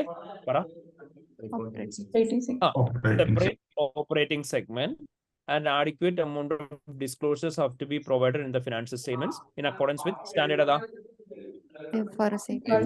okay, IFRS 8 operating segments. Risk and the however, there can be chances that Adequate disclosures and the company might not have given adequate disclosure in relation to the operating segments in the company's financial statements, which will result in material mistakes in the disclosures to the financial statements. Clear? yes. Yes, sir. Okay. So. ഈ disclosures എന്തൊക്കെയാണെന്ന് നമ്മൾ mention ചെയ്യേണ്ട കാര്യമുണ്ടോ, അല്ലെങ്കിൽ as per IFRS 8 പ്രകാരം disclosures mention ചെയ്യാൻ മാത്രം പറഞ്ഞാൽ മതി? ഓപ്പറേറ്റിംഗ് സെഗ്മെന്റിന്റെ ഒക്കെ കേസിൽ ഡിസ്ക്ലോഷേഴ്സ് മെൻഷൻ ചെയ്യണമെന്ന് മാത്രം എഴുതിയാൽ മതി. ഇപ്പം നമുക്കിപ്പം കാരണം ഓപ്പറേറ്റിംഗ് സെഗ്മെന്റിന്റെ കേസിൽ സെഗ്മെന്റൽ ഇൻഫർമേഷൻ ഡിസ്ക്ലോസ് ചെയ്യാന്നുള്ളതാണല്ലോ. പക്ഷെ when it comes to standards like IAS 24 related party transaction ഒക്കെ പോലുള്ളത് വരുമ്പോൾ ഇവർ പറയും ജസ്റ്റ് അത് ഡിസ്ക്ലോസ് ചെയ്തിട്ടുണ്ടെന്ന് മാത്രം പറയും. അപ്പൊ നമ്മൾ പറയും ജസ്റ്റ് ഡിസ്ക്ലോസ് ചെയ്താൽ പോരാ, IAS 24 പ്രകാരം nature of related party relationship, transaction with related party, outstanding balances, ഇതെല്ലാം കാണിക്കണം എന്ന് പറയും. അപ്പൊ അങ്ങനത്തെ സിറ്റുവേഷനിൽ അതെടുത്ത് പറയാം. മനസ്സിലായോ? അതിനകത്ത് ഒരു 1-2 പോയിന്റ് മാത്രം പറഞ്ഞാൽ ഉപയോഗിക്കുക. അതായത് 1-2 പോയിന്റ് എന്നല്ല, ഇപ്പൊ ജനറൽ റൈറ്റിംഗ് ആണെന്നുണ്ടെങ്കിൽ എല്ലാ പോയിന്റ്സും ഇഫ് പോസിബിൾ സമ്മറൈസ് ചെയ്ത് പറയാം. ഓൺ ദ അതർ ഹാൻഡ് ഇപ്പൊ നമ്മളോട് ഇപ്പോൾ ഒരു ട്രീറ്റ്മെന്റിനെ കുറിച്ച് പറയുമ്പോൾ ട്രീറ്റ്മെന്റിന്റെ ഒരു ഏരിയ മാത്രം മിസ്റ്റേറ്റഡ് ആയതിനെ കുറിച്ച് ക്വസ്റ്റ്യൻ പറഞ്ഞിട്ടുണ്ട്. അപ്പം എന്താണോ മിസ്റ്റേറ്റഡ് ആയത് അതിന്റെ ശരിക്കുള്ള ട്രീറ്റ്മെന്റ് മാത്രം പറഞ്ഞാൽ മതി. ഓക്കെ,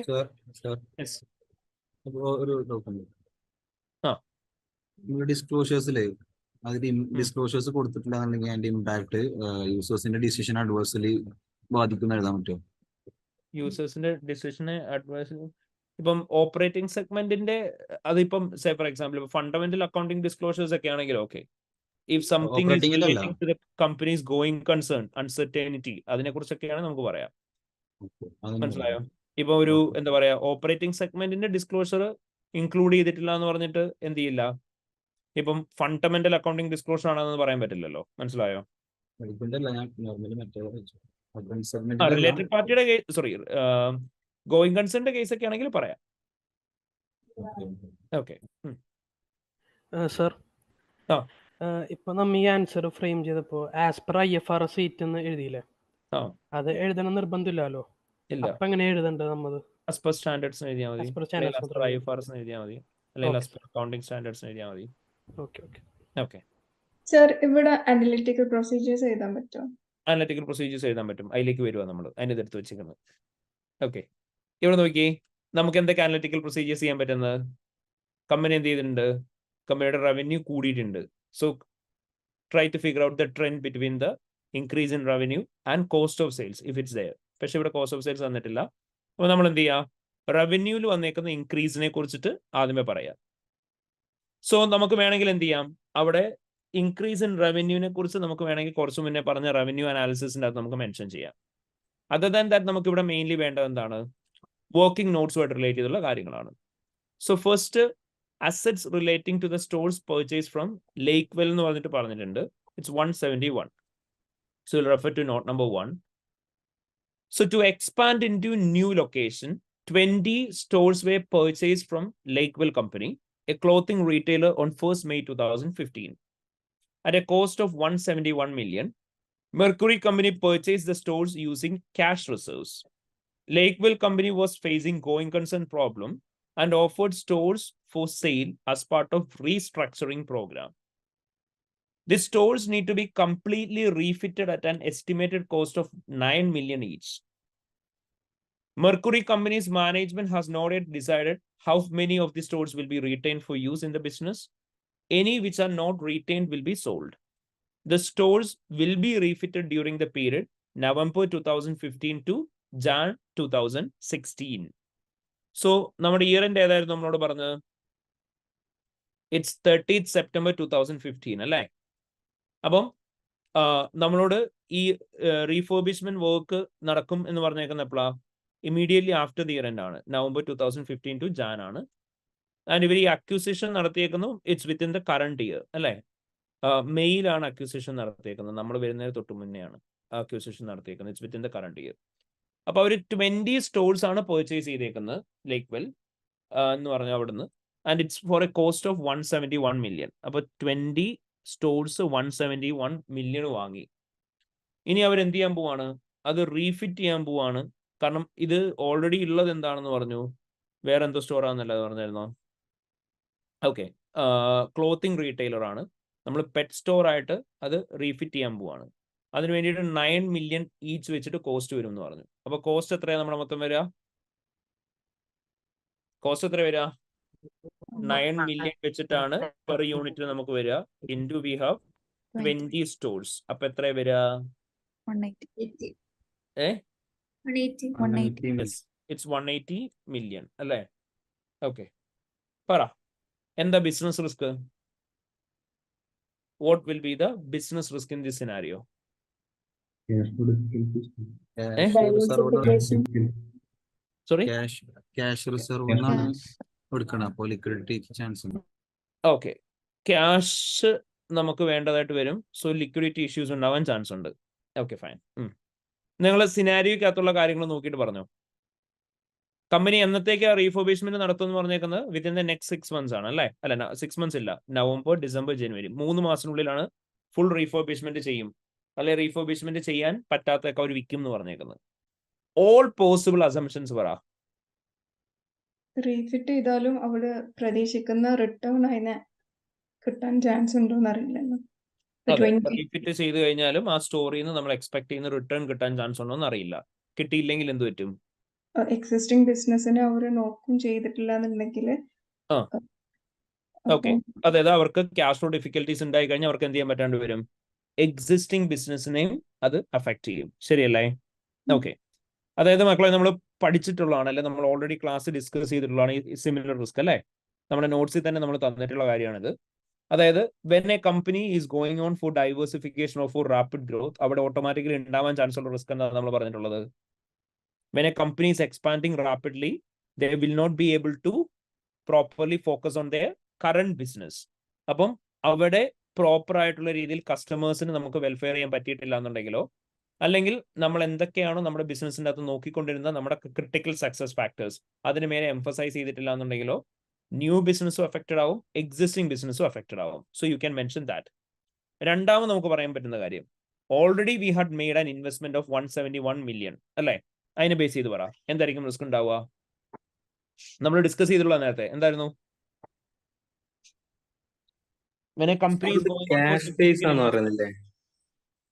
നമുക്ക് പറഞ്ഞൂടെ? അതായത് ഒരു കമ്പനി, ഞാൻ നേരത്തെയും പറഞ്ഞിട്ടുള്ള കാര്യമാണ്, പുതിയതായിട്ട് ബ്രാൻഡ് വാങ്ങിച്ചു, പുതിയ റിസർച്ച് ആൻഡ് ഡെവലപ്മെന്റ് ചെയ്തു, പുതിയ അസറ്റ് വാങ്ങിച്ചു, എന്ത് ചെയ്തു എന്ന് പറയുമ്പോഴും when there is a significant investment, there can be chances of having working capital difficulty for the company, അല്ലെങ്കിൽ cash flow difficulties ഫേസ് ചെയ്യും എന്നുള്ള പറയാം. Especially here they have mentioned that they were using all their cash reserves for the purchase of the investment. അപ്പോൾ automatically എന്തായിരിക്കും സംഭവിക്കുക? ആ new ലൊക്കേഷനിലേക്കുള്ള ഇൻവെസ്റ്റ്മെന്റിന് വേണ്ടിയിട്ട് 20 സ്റ്റോഴ്സിന് വേണ്ടിയിട്ട് 171 million ക്യാഷ് നേരത്ത് കൊടുത്തു കഴിഞ്ഞാൽ ഓട്ടോമാറ്റിക്കലി എന്ത് സംഭവിക്കും? ക്യാഷ് റിസർവ്സ് നേരത്ത് കൊടുത്തു കഴിഞ്ഞാൽ കമ്പനിക്ക് വേറെ എന്തെങ്കിലും ഏർജന്റ് റിക്വയർമെന്റ് വന്നു കഴിഞ്ഞാൽ they won't be able to meet that. Okay, പിന്നെ ഇവര് പറയുന്നുണ്ട് അടുത്ത 3 മാസം. 171 പറഞ്ഞു. ആ 170 മില്യൺ ക്യാഷിൽ രണ്ട് സൈഡിലും ഇല്ലല്ലോ, 2 ഇയറിലും.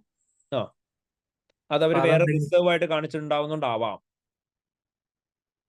ഓക്കെ, നമ്മളോട് എക്സ്പ്രസ്ലി എടുത്തു പറഞ്ഞില്ലേ നമ്മളോട്, അതുകൊണ്ട് അതിനെക്കുറിച്ച് വേറെ പറയാൻ പോകണ്ട. അല്ലെങ്കിൽ അത് പറഞ്ഞിട്ടുണ്ടെങ്കിലും അത് ഇവിടെ അല്ല വരിക, അതവിടെ വരിക, റിസ്ക് ഓഫ് മെറ്റീരിയൽ മിസ്റ്റേറ്റ്മെന്റിലാണ് വരിക. അല്ല സാർ, ആ പർച്ചേസ് ഈ വർഷത്തെ അല്ല, അതുകൊണ്ടായിരിക്കും ഈ വർഷത്തെ. ഏതാ? അല്ല, ഈ 171 മില്യൺ എന്നുള്ളത് ഈ 1 May 2015 പർച്ചേസ് അല്ലേ, അതുകൊണ്ടായിരിക്കും ഈ വർഷത്തെ മാത്രം ബാലൻസ് ഷീറ്റിൽ കാണിച്ചിട്ടുണ്ടായിരിക്കും, കഴിഞ്ഞ വർഷത്തെ കാണിക്കാൻ. അല്ല, അത് കുറച്ചു മുന്നേ എൻ്റെ അടുത്ത് ചോദിച്ച ക്യാഷ് ആൻഡ് ക്യാഷ് ഇക്വലൻസിൻ്റെ അകത്ത് അങ്ങനെയാണ് പ്രീവിയസ് ഇയറിൽ അത് കാണിക്കണ്ടേ 171.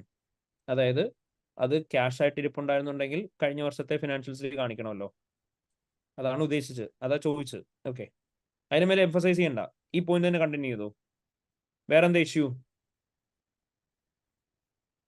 നിങ്ങളോട് പറഞ്ഞേക്കുന്നത് എന്താ വീണ്ടും ഫേർദർ? കമ്പനി എന്ത് ചെയ്യാൻ പോവാന്ന് പറഞ്ഞേക്കുന്നത് ഈ സാധനം വെച്ചിട്ട്? നമ്മൾ സെല് ചെയ്യാൻ വിചാരിക്കുന്ന പർച്ചേസ് ഈ ഒരു വാല്യൂന് സെല് ചെയ്യാൻ പറ്റിയിട്ടില്ലെങ്കിൽ ലോസ് ഓഫ് റവന്യൂ ഉണ്ട് എന്ന് പറയാം. ലോസ് ഓഫ് റവന്യൂ അല്ല, നമുക്ക് റിട്ടേൺ നമ്മൾ എക്സ്പെക്ട് ചെയ്തത്രയും കിട്ടിയിട്ടുണ്ടാവില്ല അല്ലേ? അപ്പം ലോസ് ഇൻ ഇൻവെസ്റ്റ്മെന്റ് ഉണ്ടാവും. അതായത് നമ്മൾ ഈ പറയുന്ന ഓരോ സ്റ്റോർ എടുത്ത് വിൽക്കാൻ നോക്കുമ്പോൾ അത് വിൽക്കാനായിട്ടുള്ള പൊട്ടൻഷ്യൽ ബയേഴ്സിന് കിട്ടിയിട്ടില്ല എന്നുണ്ടെങ്കിലോ, അല്ലെങ്കിൽ നമ്മൾ പറഞ്ഞ പോലെ തന്നെ ഇപ്പൊ സപ്പോസ് എങ്ങനെ നമ്മൾ എക്സ്പെക്ട് ചെയ്ത സെല്ലിംഗ് പ്രൈസ് മീറ്റ് ചെയ്യാൻ പറ്റിയിട്ടില്ല എന്നുണ്ടെങ്കിലോ നമുക്ക് എന്ത് ചെയ്യും? ലോസ് ഉണ്ടാവും. അത് പറയാം, ഫൈൻ. അതർ ദാൻ ദാറ്റ് ഇവിടെ സിഗ്നിഫിക്കന്റ് ആയിട്ടുള്ള ഒരു ഇഷ്യൂ ഉണ്ട് നിങ്ങൾക്ക് സ്പെസിഫൈ ചെയ്യാൻ പറ്റുന്നത്? ഇല്ല, അതിലേക്കൊന്നും പോലെ. ബിസിനസ് സിസ്റ്റം പറഞ്ഞുകൊണ്ടിരിക്കുന്നത്, ബിസിനസ് സിസ്റ്റം നമ്മൾ പറയുന്നത്. ഓക്കെ,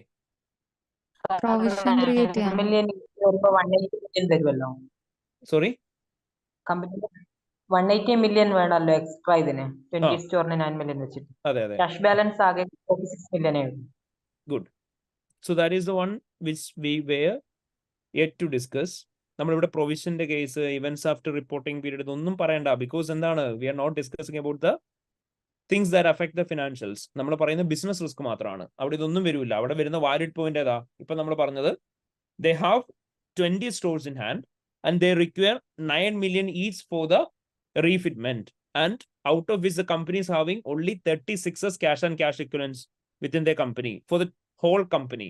അതിൽ 180 മില്യൺ വേണം എന്നാണ് പറയുന്നത് അടുത്ത 3 മാസത്തിൽ എക്സ്പാൻഷൻ നടത്താൻ. അപ്പൊ അങ്ങനെ നോക്കുമ്പോഴത്തേനും നമുക്ക് ശരിക്കും ഇപ്പൊ എത്ര സ്റ്റോഴ്സ് മാത്രമാണ് റീഫിറ്റ് ചെയ്യാനായിട്ടുള്ള ക്യാഷ് ഉള്ളത്? 36 divided by 9 എത്രയാ?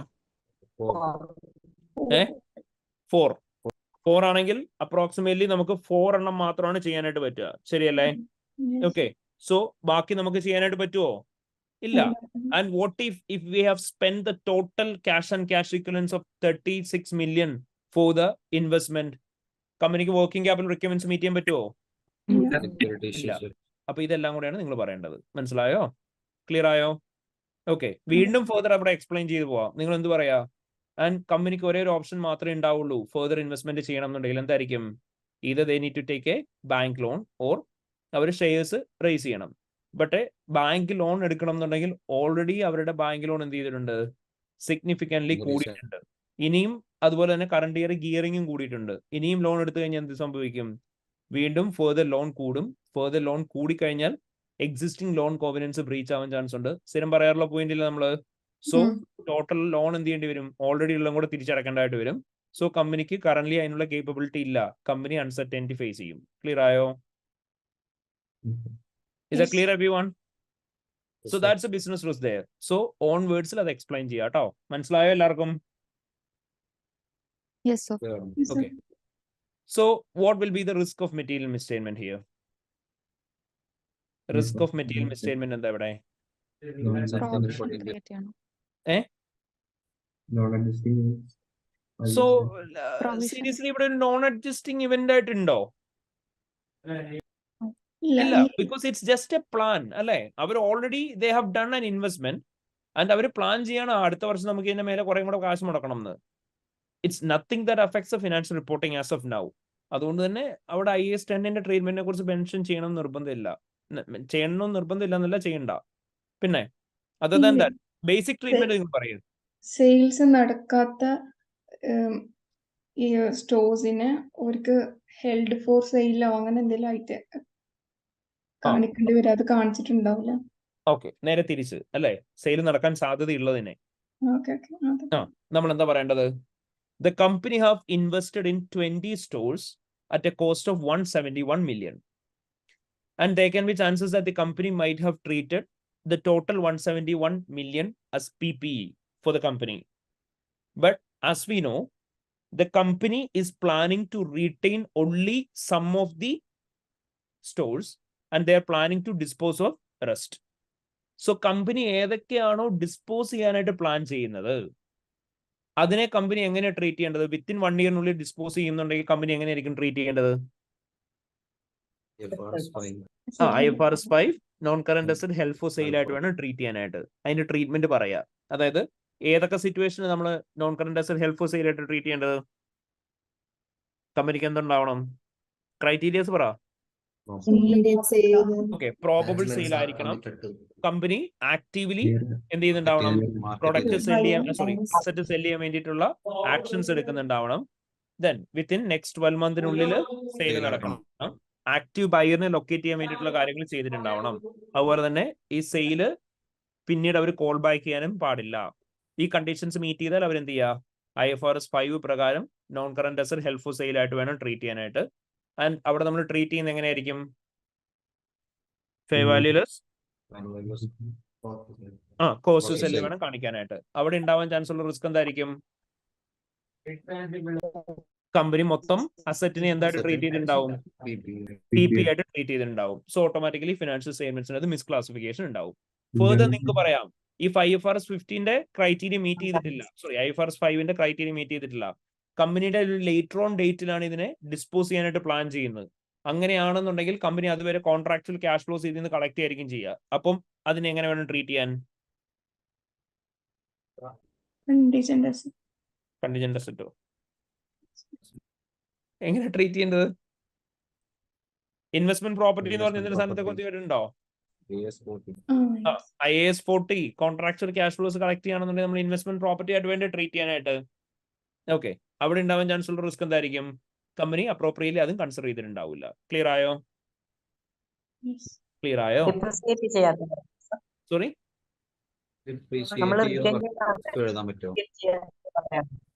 നമ്മൾ എടുത്തതിന്റെ ആണോ? അതും സബ്സീക്വന്റ് പോയിന്റ്സ് ആയിട്ട് പറയാം. ഇനീഷ്യൽ റെക്കഗ്നീഷന് ശേഷമുള്ള പോയിന്റ് ആയിട്ട് പറയാം. ഏതൊക്കെ അസറ്റ് ആണോ കമ്പനി റീറ്റെയിൻ ചെയ്യുന്നത് ആസ് PPE, അതിനെ from the date on which it is available for use അന്ന് തൊട്ടൊരു കമ്പനി എന്ത് ചെയ്യുന്നുണ്ടാവണം? ഡിപ്രിഷിയേറ്റ് ചെയ്തിട്ടുണ്ടാവണം. ഓക്കെ, അത് പക്ഷെ ചെയ്തിട്ടുണ്ടാവില്ല. പക്ഷെ അവിടെ വേറൊരു കാര്യമുണ്ട്, ഇവർക്ക് ഇത് അവൈലബിൾ ഫോർ യൂസ് ആയിട്ടില്ല. കാരണം എന്താ? ഈ അസറ്റ് അവരെടുത്തിട്ട് റീഫിറ്റ് ചെയ്താലേ അത് ഉണ്ടാവുള്ളൂ, for the new purpose available for use ആവുള്ളൂ. മനസ്സിലായോ?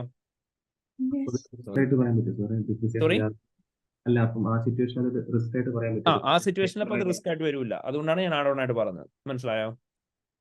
അല്ല, കമ്പനി എന്താ പറയാ, മിസ്അപ്രോപ്രിയേറ്റ് ആയിട്ട് ഡിപ്രിസിയേഷൻ ചാർജ് ചെയ്തുണ്ടാക്കാൻ ചാൻസ് ഉണ്ടെന്ന് അങ്ങനെ പറയാൻ പറ്റും. അത് പറയാം. But the thing is it cannot be treated as A significant risk. നമ്മളോട് പണ്ട് പറയുമ്പോൾ നമുക്ക് അങ്ങനത്തെ എന്ത് വേണമെങ്കിലും എഴുതാമായിരുന്നു. പക്ഷെ ഇപ്പൊ നമ്മളോട് സിഗ്നിഫിക്കന്റ് റിസ്ക് അല്ല ചോദിക്കുന്നത്. അപ്പൊ പ്രൈമറി ലെവലുള്ള സിഗ്നിഫിക്കന്റ് റിസ്ക് ഐഡന്റിഫൈ ചെയ്ത് എക്സ്പ്ലെയിൻ ചെയ്താൽ മതി. ക്ലിയർ ആയോ? അപ്പൊ ലിറ്ററലി ഇവിടെ നിങ്ങൾ എന്തൊക്കെ തമ്മിൽ കമ്പാരിസൺ നടത്തേണ്ടത്? PPE, investment property, IFRS 5. Clear ആയോ മക്കളെ? Okay. Then second one in relation to the trade receivables, 22 എന്നത് 42 ആയി. എന്താ പറഞ്ഞേക്ക് നോക്കി? While the majority of the sales for cash, an increasing number of customers have credit accounts with Mercury Company. Company offers credit customers 60 days credit to pay for goods. The forecast trade receivables balance at 30th September is 42 million and the prior year was 22 million. Due to growth in the sales to customer on account in December 2014, Mercury Company engaged Fairbairn Company, a service organization, to provide credit control function. നിങ്ങളോട് എന്താ പറഞ്ഞേക്കുന്നത്? Trade റിസീവബിൾസിനെ base ചെയ്ത് പറഞ്ഞു. Trade റിസീവബിൾസിനെ base ചെയ്ത് എന്താ പറഞ്ഞേക്കുന്നത്? Company എന്ത് ചെയ്തു എന്നാ പറഞ്ഞത്? കമ്പനിയുടെ ട്രേഡ് റിസീവബിൾസ് ഡേയ്സ് എന്തായെന്ന് പറഞ്ഞു? 60 ഡേയ്സ് അവരൊരു credit to pay for goods എന്ന് പറയുന്ന ഒരു ഓപ്ഷൻ കൊടുക്കുന്നുണ്ട്. സോ കസ്റ്റമർ പ്രൊഡക്റ്റ് വാങ്ങിച്ചു കഴിഞ്ഞാൽ 60 ഡേയ്സിന് ശേഷം എന്ത് ചെയ്താൽ മതി? പേയ്മെന്റ് തന്നാൽ മതി. അപ്പോൾ അവരുടെ ഫോർകാസ്റ്റ് റിസീവബിൾസ് എന്തായി? ട്വൈസ് ആയി. 22 മില്യൺ എന്നത് 42 മില്യൺ ആയി. ആ ഗ്രോത്ത് ഉണ്ടായേക്കുന്നതിന് മേജർ റീസൺ എന്താണ്? അവർ പറഞ്ഞു സെയിൽസ് കൂടിയിട്ടുണ്ട്. അതാണ് ഒരു one of the reason. And ഇതെല്ലാം കൂടി മാനേജ് ചെയ്യാനായിട്ട് ഇവർ ക്രെഡിറ്റ് കൺട്രോൾ ഫംഗ്ഷൻ മൊത്തം ഔട്ട്സോഴ്സ് ചെയ്തേക്കാന്ന് പറഞ്ഞു. അവിടെ ഡയറക്റ്റ്ലി നിങ്ങൾക്ക് പറയാൻ പറ്റുന്ന ബിസിനസ് റിസ്ക് എന്തെങ്കിലും ഉണ്ടോ? ക്രെഡിറ്റ് ഓർഗനൈസേഷന് ശരിക്കും എഫിഷ്യന്റ് അല്ലെങ്കിൽ റിസീവബിൾസ് കിട്ടാൻ ഭയങ്കര ലേറ്റ് ആവും. ഓക്കെ, സർവീസ് ഓർഗനൈസേഷൻ എഫിഷ്യന്റ് ആയിട്ടല്ല കാര്യങ്ങൾ ചെയ്യുന്നുണ്ടെങ്കിൽ റിസീവബിൾസ് റിക്കവർ ചെയ്യാനായിട്ട് ടൈം പീരീഡ് എടുക്കുന്ന കൂടുതലായിരിക്കും. അപ്പോൾ ഓട്ടോമാറ്റിക്കലി എന്തായിരിക്കും സംഭവിക്കാൻ ചാൻസ് ഉള്ളത്? Possibility of having bad and doubtful debts ഉണ്ടാവും. അതുപോലെ തന്നെ cash flow issues company face ചെയ്യേണ്ടതായിട്ട് വരും. ഇനി അവിടെ തന്നെ നമുക്ക് പറയാൻ പറ്റുന്ന റിസ്ക് ഓഫ് മെറ്റീരിയൽ മിസ്സ്റ്റേറ്റ്മെന്റ് എന്തായിരിക്കും? ആദ്യമേ നിങ്ങൾ എന്ത് ചെയ്യുക? റിസീവ്സ് ഡേയ്സ് കാൽക്കുലേറ്റ് ചെയ്ത് നോക്കുക. റിസീവ്സ് ഡേയ്സ് കാൽക്കുലേറ്റ് ചെയ്തോ കറണ്ട് ഇയറിലെയും പ്രീവിയസ് ഇയറിലെയും?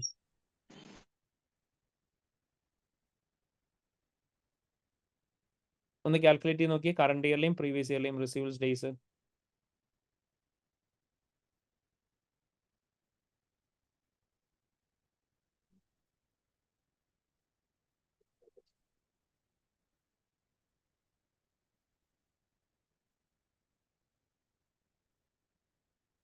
ചിലപ്പോൾ ചെറിയ എമൗണ്ട് ആയിരിക്കും. നോക്കി,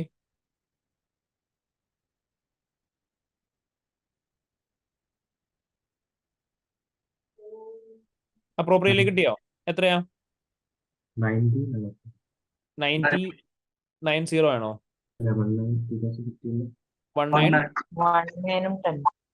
10 ആണോ? ഓക്കെ,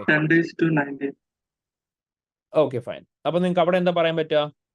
നിങ്ങൾക്ക് എല്ലാം കൂടി നോക്കിയിട്ട് പറയാം. അത് ഒരുപാട് സിഗ്നിഫിക്കൻ്റ് അല്ല, അത് അടുത്ത ക്വസ്റ്റിനെ ബേസ് ചെയ്തിട്ടുള്ള സബ് ക്വസ്റ്റ്യൻ വരാനായിട്ടുള്ളതുകൊണ്ടാണ്. ബട്ട് സ്റ്റിൽ നിങ്ങൾക്ക് എന്ത് പറയാം? ഇതുപോലത്തെ സിറ്റുവേഷൻ വരുവാണെങ്കിൽ നിങ്ങൾക്ക് പറയാം സെയിൽസ് കൂടിക്കൊണ്ട് മാത്രമല്ല, if there is any possibility of having bad and doubtful debts അവിടെ എന്ത് ചെയ്യുന്നുണ്ടാവണം? അലവൻസ് ഫോർ റിസീവ്സ് ക്രിയേറ്റ് ചെയ്യണം. അല്ലെങ്കിൽ ബാഡ് ആൻഡ് ഡൗട്ട്ഫുൾ ഡെബ്റ്റ്സ് എന്ത് ചെയ്യുക? റൈറ്റ് ഓഫ് ചെയ്യുക. അവിടെ പ്രൈമറി ആയിട്ട് ഉണ്ടാവാൻ ചാൻസ് ഉള്ള റിസ്ക് എന്തായിരിക്കും? അപ്രോപ്രിയേറ്റ് ആയിട്ട് ഈ ക്രെഡിറ്റ് കൺട്രോൾ ഡിപ്പാർട്ട്മെന്റ് അത് ഫോളോ അപ്പ് ചെയ്തിട്ടില്ല എന്നുണ്ടെങ്കിൽ ആ ബാഡ് ആൻഡ് ഡൗട്ട്ഫുൾ ഡെബ്റ്റ്സ് ഉണ്ടാവും. അതിന് അപ്രോപ്രിയേറ്റ് അക്കൗണ്ടിങ് ട്രീറ്റ്മെന്റ് എടുത്തില്ലെങ്കിൽ റിസീവ്സ് എന്തായിരിക്കും? ഓവർ സ്റ്റേറ്റഡ് ആയിരിക്കും. റിലേറ്റഡ് എക്സ്പെൻസസ് എന്താവും? അണ്ടർ സ്റ്റേറ്റഡ് ആവും. Clear? Okay. In June 2015, M Company purchased 12 million of pet food supplies from an international supplier, with the sales contract stating that ownership of the goods passed to M Company at date of shipping. During transit, the ship carrying goods was involved in an accident which destroyed the entire supply of goods. Mercury Company's directors had arranged insurance on the shipment of goods, and the policy states that 80% of the goods destroyed are covered by the insurance. The latest correspondence from the insurance company was an informal email that the claim had been received and was due to be processed. These purchases are made in M Company's operating currency. പറ, എന്തൊക്കെയാ പ്രശ്നങ്ങൾ?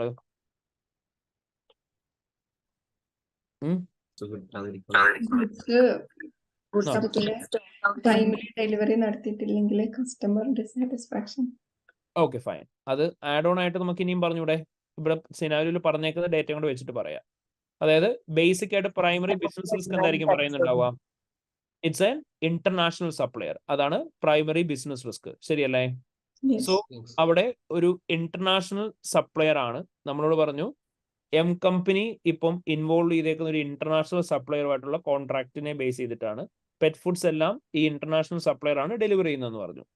അപ്പൊ നമ്മൾ ഇത് നേരത്തെ ക്വസ്റ്റിൻ്റെ അകത്തും ചെയ്തിട്ടുള്ളതാണ് അല്ലേ? അപ്പൊ നമ്മൾ അവിടെ പറയുന്നത് എന്തായിരിക്കും? ഡ്യൂറിംഗ് ദ ട്രാൻസിറ്റ് എന്തെങ്കിലും തരത്തിലുള്ള ഇഷ്യൂസ് ഉണ്ടായി കഴിഞ്ഞാൽ they can be chances of having delay in providing goods to the customers will be dissatisfied. And as specified in the case, already the company's whole goods were damaged while in transit, and therefore പുതിയ ഗുഡ്സിന് വേണ്ടിയിട്ടുള്ള orders നമ്മൾ place ചെയ്ത് ആ goods വരണം എന്നുണ്ടെങ്കിൽ എന്ത് ചെയ്യണം എന്ന് പറയാം? They will be a significant time lag between the date on which the order is placed and these are being dispatched and finally delivered to the customer. So customers എന്ത് ചെയ്യും? റീഡ്ലി അവൈലബിൾ ആയിട്ടുള്ളിടത്തുനിന്ന് products വാങ്ങിക്കാനായിട്ട് willing ആവുള്ളൂ.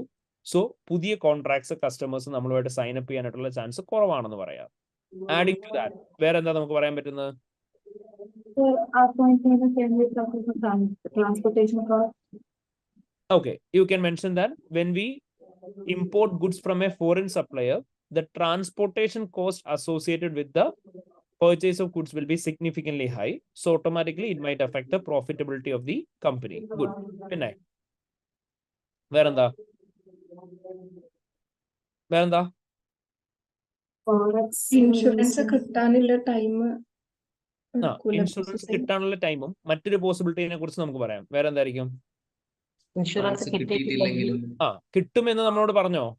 ഇല്ല. ഇല്ല. ഒരു informal communication മാത്രമേ നമുക്ക് കിട്ടിയിട്ടുള്ളൂ എന്നാണ് പറഞ്ഞത്. ശരിയല്ലേ? അപ്പൊ നമുക്ക് എന്താ പറയാൻ പറ്റുന്നുള്ളത്?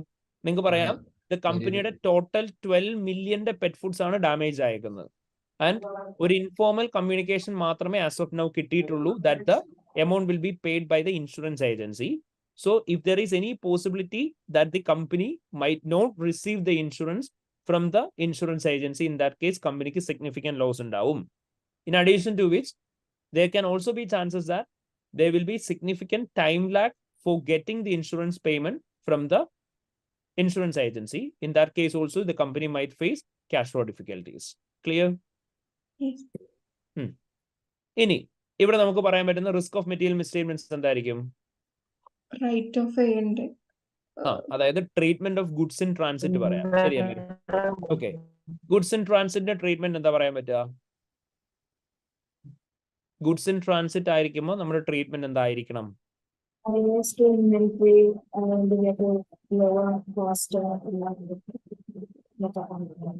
Goods in transit inventory treatment അല്ല, ബേസിക് ഗുഡ്സ് ഇൻ ട്രാൻസിറ്റിന്റെ ട്രീറ്റ്മെന്റ് എങ്ങനെ ആയിരിക്കണം?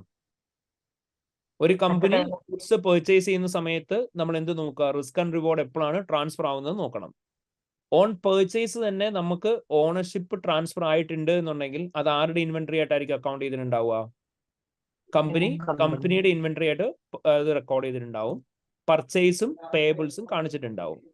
അങ്ങനെയാണ് എന്നുണ്ടെങ്കിൽ ആ ഇൻവെന്ററിയുടെ വാല്യൂ നമ്മൾ എന്ത് ചെയ്യണം? നിങ്ങൾ പറയാ lower of cost or NRV write off ചെയ്യണം. Since the products are completely damage, the whole amount of inventory which have been already recognized by the company should be written off from the company's financial statements. അവിടെ ഉണ്ടാവാൻ chance ഉള്ള risk എന്തായിരിക്കും? There can be chances that the company might not have taken appropriate accounting treatment in relation to the inventory inventory which were in transit, which would result in overstated value of inventory and understatement of expenses. Clear? Yes. Okay. Secondly, what about the treatment in relation to the insurance receipts? Okay, നമുക്ക് എങ്ങനെയാ record ചെയ്യാൻ പറ്റുക? Usually certain ആണെങ്കിൽ മാത്രം asset ആയിട്ട് recognise ചെയ്യാം. And if there is a probability that the company will receive payment from the insurance agency, അങ്ങനെയാണ് നമുക്ക് അതിനെ എന്തായിട്ട് വേണം ട്രീറ്റ് ചെയ്യാൻ പറ്റുക? It can only be disclosed in the company's financial statements. അല്ലെ? അവിടെ ഉണ്ടാവാൻ ചാൻസ് ഉള്ള റിസ്ക് എന്തായിരിക്കും? നമ്മുടെ ഫിനാൻഷ്യൽസ് ഓൾറെഡി തന്നേക്കുന്നതിന്റെ അകത്ത് എവിടെയെങ്കിലും കമ്പനി ഓൾറെഡി എന്ത് ചെയ്തിട്ടുണ്ടാവാം? ഓൾറെഡി ഇതിനൊരു അസറ്റ് ആയിട്ട് ഡിസ്ക്ലോസ് ചെയ്തിട്ടുണ്ടാവാം. And instead company adequate amount of disclosures provide ചെയ്തിട്ടുണ്ടാവില്ല. അങ്ങനെയാണെന്നുണ്ടെങ്കിൽ എന്ത് സംഭവിക്കും? അസറ്റ്സ് ഓവർ സ്റ്റേറ്റഡ് ആയിരിക്കും, അതേപോലെ തന്നെ ഡിസ്ക്ലോസേഴ്സ് മിസ്സ്റ്റേറ്റഡ് ആയിരിക്കും. ക്ലിയർ ആണോ? Is it clear, everyone? Yes, sir. Okay, fine. Sir. Any holiday pay obligation. M company has an internal audit department who have been testing the controls in the company's payroll system. Internal audit procedures have revealed that some employees are duplicated on the payroll system. This seems to have happened when two different systems used for recording full-time and part-time staff were merged in the October 2014. Additionally, the internal audit team procedures have found that while systems have been capability of recording holiday taken by the staff, this is not always used. Manual records are also maintained in relation to holiday entitlement. Employees are entitled to carry forward maximum of 3 days of unused holiday entitlement to the next year. Management estimates a holiday pay obligation relating to unused holiday entitlement at the year end using previous year obligation and adjusting it for pay rises and changes in staff levels. Holiday pay obligation forecast for the 30th September 2015 is 21.1 million and 11.6 million. Para, എന്തൊക്കെയാ പ്രശ്നം? എന്താ business risk? എന്താ business risk? It's very simple. എന്താ business risk? Exactly. Weak controls in relation to the payroll system. Payroll system related controls are weak. അത് കാരണം കൊണ്ട് നിങ്ങൾക്ക് അവിടെ എന്താ പറയാൻ പറ്റുന്നത്? Unwanted cash outflow. എങ്ങനെ? Unwanted Payroll cash outflow. expenses കൂടും. അതായത് എക്സ്പെൻസ് കൂടുന്നുള്ളത് ഫർദർ ഇമ്പാക്ട് ആണ്. എക്സ്പ്ലനേഷൻ എന്താ നമുക്ക് കൊടുക്കാൻ പറ്റുക? ഫിക്ടീഷ്യസ് എംപ്ലോയീസിനുള്ള പോസിബിലിറ്റീസ് കൂടും. പിന്നെ Unwanted cash inflows. Unwanted cash ഇൻഫ്ലോസോ ഔട്ട്ഫ്ലോസ് ഉണ്ടാവും. Okay fine. നിങ്ങൾ ഡീറ്റെയിൽഡ് ആയിട്ട് അത് എക്സ്പ്ലെയിൻ ചെയ്യുക. നിങ്ങൾ പറയാ Mercury company's internal controls in relation to the payroll system are not operating appropriately as required for a listed entity. And then in the basis during the current year, there were multiple issues identified in relation to the payroll balances, especially two different systems were used to record the data, and the full-time and part-time reports which were merged together resulted in significant mistakes in the company's payroll balances. In addition to this, there can also be possibility of having intentional fraudulent transactions undertaken by the employees, resulting in possibility of having fictitious employees and other various payroll fraud, leading to unwanted cash outflow for the company and increased payroll expenses. Clear? Yes. Is that clear, everyone? Okay. Then what's the risk of material misstatement here? ഇവിടെ ഉണ്ടാവുന്ന risk of material misstatement എന്തായിരിക്കും? Internal control weakness. Internal control weakness. Okay. Risk of material misstatement, significant one പറഞ്ഞാൽ മതി. Basic treatment എന്താ ഇവിടെ പറഞ്ഞേക്കുന്നത്? നിങ്ങളോട് പറഞ്ഞേക്കുന്നത് എന്താ? കമ്പനിയുടെ ഇപ്പോഴത്തെ സിറ്റുവേഷനിൽ കമ്പനിയുടെ നമ്പർ ഓഫ് എംപ്ലോയീസ് കൂടിയിട്ടുണ്ട്. 6,200 നിന്ന് 7,000 ആയി. നമ്മളോട് പറഞ്ഞ എന്തൊക്കെയാ? എംപ്ലോയീസിന് ലീവ് കൊടുക്കുന്നുണ്ട്. ആ ലീവ് ഒന്നും പക്ഷെ എന്ത് ചെയ്യുന്നില്ല എന്ന് പറഞ്ഞു, അവര് പ്രോപ്പർലി റെക്കോർഡ് ചെയ്യുന്നില്ല അല്ലെ? അവർ നമ്മളോട് പറഞ്ഞു ഇത് പ്രോപ്പർലി ഈ സിസ്റ്റം എപ്പോഴും യൂസ് ചെയ്യാറില്ല എന്ന് പറഞ്ഞു. അതായത് നമ്മുടെ സിസ്റ്റത്തിന് ഹോളിഡേയ്സ് റെക്കോർഡ് ചെയ്യാനായിട്ടുള്ള ഓപ്ഷൻ ഉണ്ട്, പക്ഷെ അത് എപ്പോഴും അവർ യൂസ് ചെയ്യാറില്ല.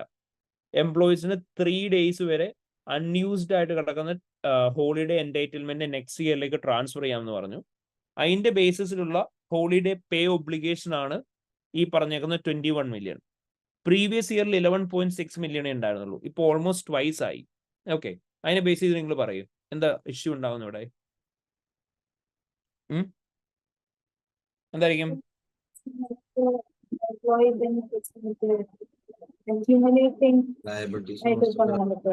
സോറി, ഒന്നുകൂടെ പറയോ?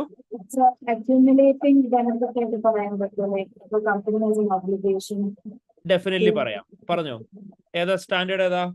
IAS 19. It's employee benefits. IAS 19 employee benefits പ്രകാരം നമ്മൾ എന്താ പഠിച്ചിട്ടുള്ളത്? നമുക്ക് ഒബ്ലിഗേഷൻ എന്തുമായിട്ട് റിലേറ്റ് ചെയ്ത് മാത്രം റെക്കഗ്നൈസ് ചെയ്യാനായിട്ട് പറ്റുക?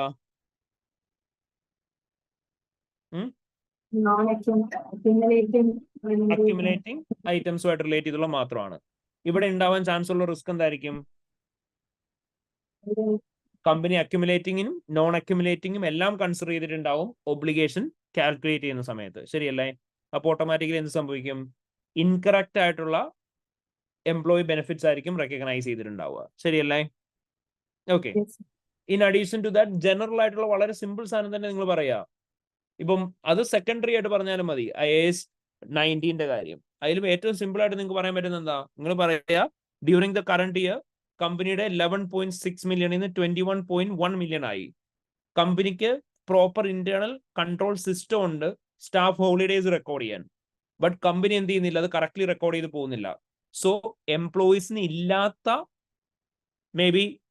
എംപ്ലോയീസ് ഓൾറെഡി അവൈൽ ചെയ്ത സ്റ്റാഫ് ഹോളിഡേയ്സ് പോലും ചിലപ്പോൾ എന്ത് ചെയ്തിട്ടുണ്ടാവില്ല, അപ്രോപ്രിയറ്റ്ലി റെക്കോർഡ് ചെയ്തിട്ടുണ്ടാവില്ല. അപ്പൊ എംപ്ലോയീസ് വർക്ക് ചെയ്യാത്ത ഡേയ്സിലേക്ക് കൂടി എന്ത് ചെയ്തിട്ടുണ്ടാവും, സ്റ്റാഫ് ഹോളിഡേയ്സ് നെക്സ്റ്റ് ഇയറിലേക്ക് ക്യാരി ഫോർവേഡ് ആയിട്ടുണ്ടാവും. അപ്പൊ കമ്പനിക്ക് ഇല്ലാത്ത ഒബ്ലിഗേഷൻ ആയിരിക്കും കമ്പനി കറന്റ് റെക്കഗ്നൈസ് ചെയ്യുന്നുണ്ടാവുക. അപ്പൊ എന്തായിരിക്കും സംഭവിക്കുക, അൺവോണ്ടഡ് ആയിട്ടുള്ള പേറോൾ എക്സ്പെൻസസ് ഇൻകർ ആവും. അറ്റ് ദി സെയിം ടൈം കമ്പനിക്ക് അൺവോണ്ടഡ് ആയിട്ടുള്ള ലയബിലിറ്റീസ് ഉണ്ടാവും. ക്ലിയർ ആയോ? Is a clear everyone? Okay fine. അപ്പൊ ഇതായിരിക്കും നമ്മൾ മെയിൻലി പറയുന്ന കാര്യങ്ങൾ. അപ്പൊ ഇത്രയാണ് നമുക്ക് പ്രൈമറി ആയിട്ട് ഇവിടെയുള്ള റിസ്ക് ആയിട്ട് പറയാൻ പറ്റുക. ഇനി ഇവിടെയും നമ്മളോട് ഫർദർ പറഞ്ഞിട്ടുണ്ട്. എന്താന്ന് നോക്കി, this year has been significant business development for the company. Company has started to sell products under its own brand, introducing Mercury range of premium pet food accessories. The products are manufactured in another country and imported, and the purchase of Mercury company's goods for foreign suppliers are predicted to be 7 million for the year to 30th September 2015. The range was introduced for sale in June 2015 and was heavily promoted. Having been only recently introduced, the sale of products from the Mercury range will be insignificant in the year's financial statement.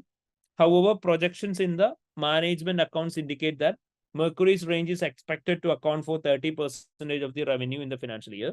During the year, M Company took out an additional loan to aid the cash flow for the new Mercury brand promotion and forthcoming refitting of stores purchased from Lakewell Company. പറ, നമ്മളോട് ഈ requirement consider ചെയ്യണമെന്ന് പറഞ്ഞിട്ടുണ്ടായിരുന്നോ examiner? പറഞ്ഞിട്ടുണ്ടായിരുന്നോ? എന്താ പറഞ്ഞേക്കുന്നത്? Briefing not prepare ചെയ്യാനേ നമ്മളോട് പറഞ്ഞുള്ളൂ, എല്ലാം കൂടെ യൂസ് ചെയ്തിട്ട്. അപ്പൊ പറ, എന്തൊക്കെയായിരിക്കും നമുക്ക് അവിടെ വേണ്ടത്? പറ, എന്തൊക്കെയാണ് ബിസിനസ് റിസ്ക് അവിടെ വരിക?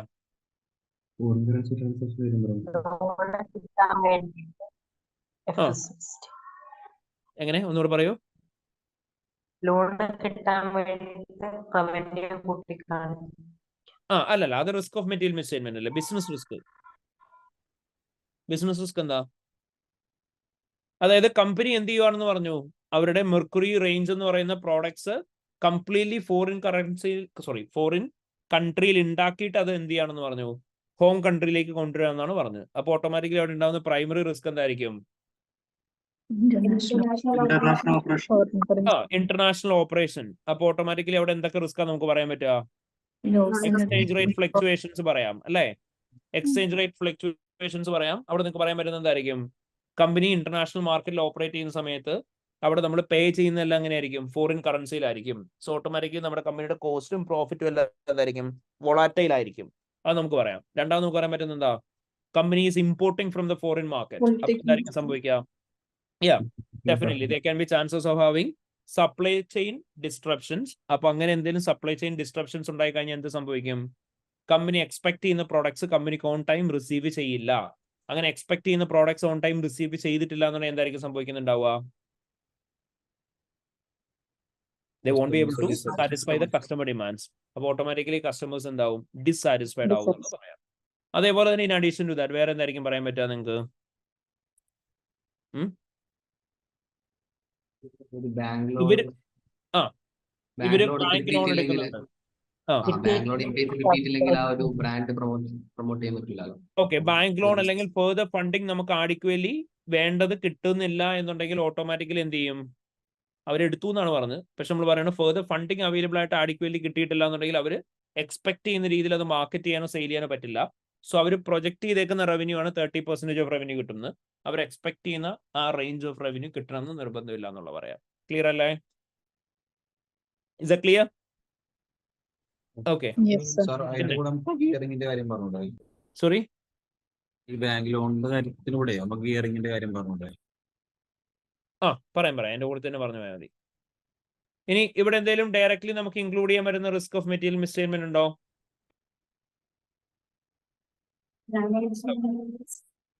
ഏതാ?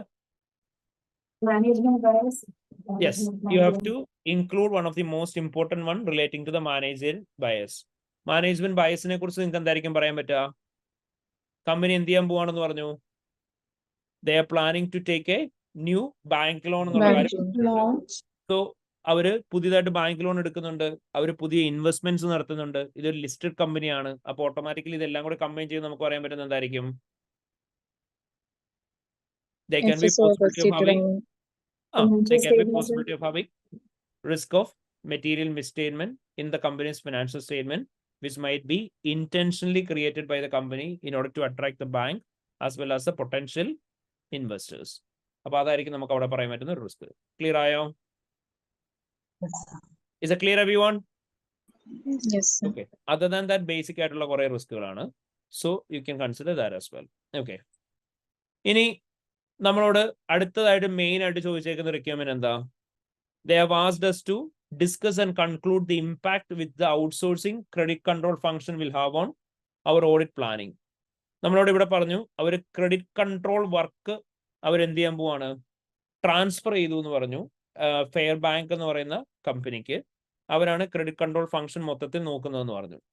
അപ്പോൾ ക്രെഡിറ്റ് കൺട്രോൾ ഫംഗ്ഷൻ ഒക്കെ എടുത്ത് ഔട്ട്സോഴ്സ് ചെയ്ത് കഴിയുമ്പോൾ നിങ്ങളുടെ ഓഡിറ്റ് പ്ലാനിങ്ങിന് അത് എങ്ങനെ അഫക്ട് ചെയ്യും എന്ന് ചോദിച്ചേക്കുന്നത്. It's purely a theoretical question which we have already learned in ISA. ഏതാ സ്റ്റാൻഡേർഡ് ഇവിടെ വരിക? ഓഡിറ്റ് പ്ലാനിങ്ങിനെ എങ്ങനെ അഫക്ട് ചെയ്യുന്നതാണ് ചോദിച്ചേക്കുന്നത്. പറയേ, നിങ്ങൾ ആദ്യമേ ജനറൽ സിനാരിയോ പറയാ. നിങ്ങൾ പറയാ during the current year M company have outsourced credit control work to the Fairbank company, which is a service organization, and all the credit function will be carried out by the service organization. Therefore, as per ISA ഏതാ വരിക? ഏതായത് മക്കളെ? Using the work of a service entity. പഠിച്ചിട്ടില്ലേ നമ്മള്? ഓക്കെ, using the work of a service entity, ISA 402. അവിടെ നമ്മൾ എന്തായിരുന്നു പഠിച്ചത്? When we use a work of a service entity, planning stage നമ്മൾ എന്തൊക്കെ ചെയ്യണം എന്ന് പറഞ്ഞത്? ഇൻഡിപെൻഡൻസ് നമ്മൾ പഠിച്ച ഓർമ്മയുണ്ടോ? ISA 402. ഇൻഡിപെൻഡൻസ് നോക്കണം എന്നുള്ളതായിരുന്നു ആദ്യം നമ്മൾ പഠിച്ചത്. അല്ല, നമ്മൾ പഠിച്ചത് എന്തായിരുന്നു? First of all we need to obtain proper understanding about the service provided. So planning stage നമ്മൾ എന്ത് ചെയ്യണം? എന്തൊക്കെ സർവീസ് ആണ് പ്രൊവൈഡ് ചെയ്തേക്കുന്നത് അതിനെക്കുറിച്ച് പ്രോപ്പർ അണ്ടർസ്റ്റാൻഡിങ് ഒബ്റ്റെയിൻ ചെയ്യണം. പഠിച്ചതല്ലേ? ഓക്കെ, എങ്ങനെയായിരുന്നു ആദ്യം നമ്മൾ എന്തായിരുന്നു നോക്കേണ്ടത്? Nature of service provided. നമ്മൾ ക്രെഡിറ്റ് കൺട്രോൾ വർക്ക് മാത്രമാണ് ഔട്ട്സോഴ്സ് ചെയ്തേക്കുന്നത്. അതുപോലെ തന്നെ വേറെ റിസീവ്സ് റിലേറ്റഡ് എന്തെങ്കിലും സർവീസ് കൊടുത്തിട്ടുണ്ടോ എന്നുള്ള കാര്യം കൺസിഡർ ചെയ്യണം എന്ന് പറയാം. ഇത് ഓരോന്നും പ്ലാനിംഗ് സ്റ്റേജ് കൺസിഡർ ചെയ്യണം എന്ന് പറയാം. സോ നമ്മൾ പഠിച്ച ഈ തിയറിറ്റിക്കൽ നോളജും സിനാരിയോയിലുള്ള കാര്യങ്ങളും കൂടെ മിക്സപ്പ് ചെയ്യുക. ദെൻ ഇതിനുശേഷം നമ്മൾ എന്താ പറയേണ്ടത്? We need to try to obtain sufficient appropriate audit evidence from the user entity. ഒരു പടമൊക്കെ വരച്ച് പഠിച്ച ഓർമ്മയുണ്ടോ? യൂസർ എൻറ്റിറ്റിയിൽ നിന്ന് സഫിഷ്യന്റ് അപ്രോപ്രിയേറ്റ് എവിഡൻസ് കിട്ടിയിട്ടില്ലേ നമ്മൾ എന്ത് ചെയ്യണം എന്നാ പഠിച്ചത്? എന്തായിരുന്നു മക്കളെ ചെയ്യേണ്ടത്? ഹലോ, കേൾക്കുന്നുണ്ടോ? കേൾക്കുന്നുണ്ടോ? എന്നാ പറയൂ. യൂസർ എൻറ്റിറ്റിയിൽ നിന്ന് സഫിഷ്യന്റ് അപ്രോപ്രിയേറ്റ് എവിഡൻസ് കിട്ടിയിട്ടില്ല എന്ത് ചെയ്യണം എന്നായിരുന്നു നമ്മൾ പഠിച്ചത്? ഒരു ഓർഡർ പഠിപ്പിച്ച ഓർമ്മയില്ലേ? We need to contact the service entity to obtain sufficient appropriate evidence. എന്നിട്ടും കിട്ടിയിട്ടില്ലെങ്കിൽ എന്ത് ചെയ്യണം? സർവീസ് എൻറ്റിറ്റി വിസിറ്റ് ചെയ്യുക, എന്നിട്ട് സഫിഷ്യന്റ് അപ്രോപ്രിയേറ്റ് എവിഡൻസ് ഒബ്റ്റെയിൻ ചെയ്യാൻ നോക്കുക. വിസിറ്റ് ചെയ്തിട്ടും കിട്ടിയിട്ടില്ല, അപ്പം ആരെ വിടണം എന്നാ പറഞ്ഞത്? We need to consider contacting user entity to contact the service entity to appoint an auditor at the service entity called the service auditor. And we need to request the service auditor to provide us with either type 1 report or type 2 report. Type 1 അകത്ത് നമ്മൾ എന്തായിരിക്കും request ചെയ്യുന്നുണ്ടാവുക? Design and description of controls ആയിരിക്കും. Type 2 അകത്ത് നമ്മൾ request ചെയ്യുന്നത് എന്തായിരിക്കും? Design, description and operating effectiveness of the controls ആയിരിക്കും. പഠിച്ചതല്ലായിരുന്നു നമ്മള്? പഠിച്ചല്ലേ? ഈ കാര്യങ്ങളാണ് നമ്മുടെ അടുത്ത് ഇവിടെ ചോദിച്ചേക്കുന്നത്. So literally you have to mix up scenario and the theoretical knowledge which we already learned in the standard ISA 402 audit consideration relating to an entity using service organization. Clear? Is that clear everyone? Yes sir. The next നമ്മളോട് ചോദിച്ചേക്കുന്നത് എന്തൊക്കെയാ? Principal audit procedures എന്തൊക്കെയാണ് ചെയ്യേണ്ടതെന്നാണ് ചോദിച്ചേക്കുന്നത്. Holiday pay ഒബ്ലിഗേഷനുമായിട്ട് relate ചെയ്ത്. So audit procedures എന്തൊക്കെയാണ് ചെയ്യേണ്ടത് in relation to holiday pay obligation എന്ന് ചോദിക്കുന്ന സമയത്ത് നിങ്ങൾ ഇവിടെ ആലോചിച്ച് നോക്കുക, നിങ്ങൾക്ക് ഇവിടെ എന്തൊക്കെയാണ് കൺഫേം ചെയ്യേണ്ടതെന്ന്. അതുപോലെ തന്നെ നിങ്ങൾ ഇവിടെ ആലോചിച്ച് നോക്കുക ഇവിടെ എന്തൊക്കെയാണ് നിങ്ങൾക്ക് ചെയ്യാൻ പറ്റുന്ന പ്രൊസീജിയേഴ്സ് എന്ന്. നോർമൽ കേസിൽ നമുക്ക് എന്തൊക്കെയായിരിക്കും പ്രൊസീജിയേഴ്സ് ചെയ്യാനായിട്ട് പറ്റുക? നമുക്ക് മാനേജ്മെന്റിനോട് എൻക്വയറി ചെയ്യാം. We can have a discussion with the management, alternative point ആയിട്ട്. We can obtain written representation. കമ്പനിക്ക് പുറത്തുള്ള ആരോടെങ്കിലും വേണേൽ എക്സ്റ്റേണൽ കൺഫർമേഷൻ വാങ്ങാം. നമുക്ക് കറസ്പോണ്ടൻസ് റിവ്യൂ ചെയ്യാം കമ്പനി ആരെങ്കിലും ഒക്കെ തമ്മിലുള്ളത്. അതേപോലെ തന്നെ ഇഫ് പോസിബിൾ നമുക്ക് അനലിറ്റിക്കൽ പ്രൊസീജിയേഴ്സ് പെർഫോം ചെയ്യാം. റീകാൽക്കുലേറ്റ് ചെയ്ത് നമുക്ക് നോക്കാം. എക്സ്റ്റേണൽ കൺഫർമേഷൻ നമ്മൾ പറഞ്ഞു. ബോർഡ് മിനിറ്റ്സ് നമുക്ക് നോക്കാം. ബ്രേക്ക് ഡൗൺ ഓഫ് എക്സ്പെൻഡിച്ചേഴ്സ് നമുക്ക് എടുക്കാം. അതേപോലെ തന്നെ നമുക്ക് അഡീഷണലി എന്ത് ചെയ്യാം, ഡിസ്ക്ലോഷേഴ്സ് നോക്കാം. ഇങ്ങനെയുള്ള കുറേ പോയിന്റ്സ് നമ്മൾ പറഞ്ഞു. സോ ഔട്ട് ഓഫ് വിച്ച് നമുക്ക് ഇവിടെ എന്തൊക്കെയായിരിക്കും ചെയ്യാൻ പറ്റുന്നത് ഒന്ന് പറഞ്ഞേ. എന്തൊക്കെയായിരിക്കും?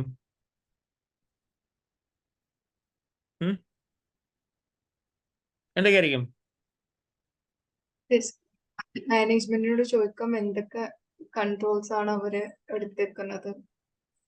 എന്തുമായിട്ട് റിലേറ്റ് ചെയ്ത്? In order to ensure whether it's appropriate. Okay, അതായത് സ്റ്റാഫ് ഹോളിഡേയ്സിന്റെ കമ്പ്യൂട്ടേഷൻ ആണ് പറയുന്നത്. Yes.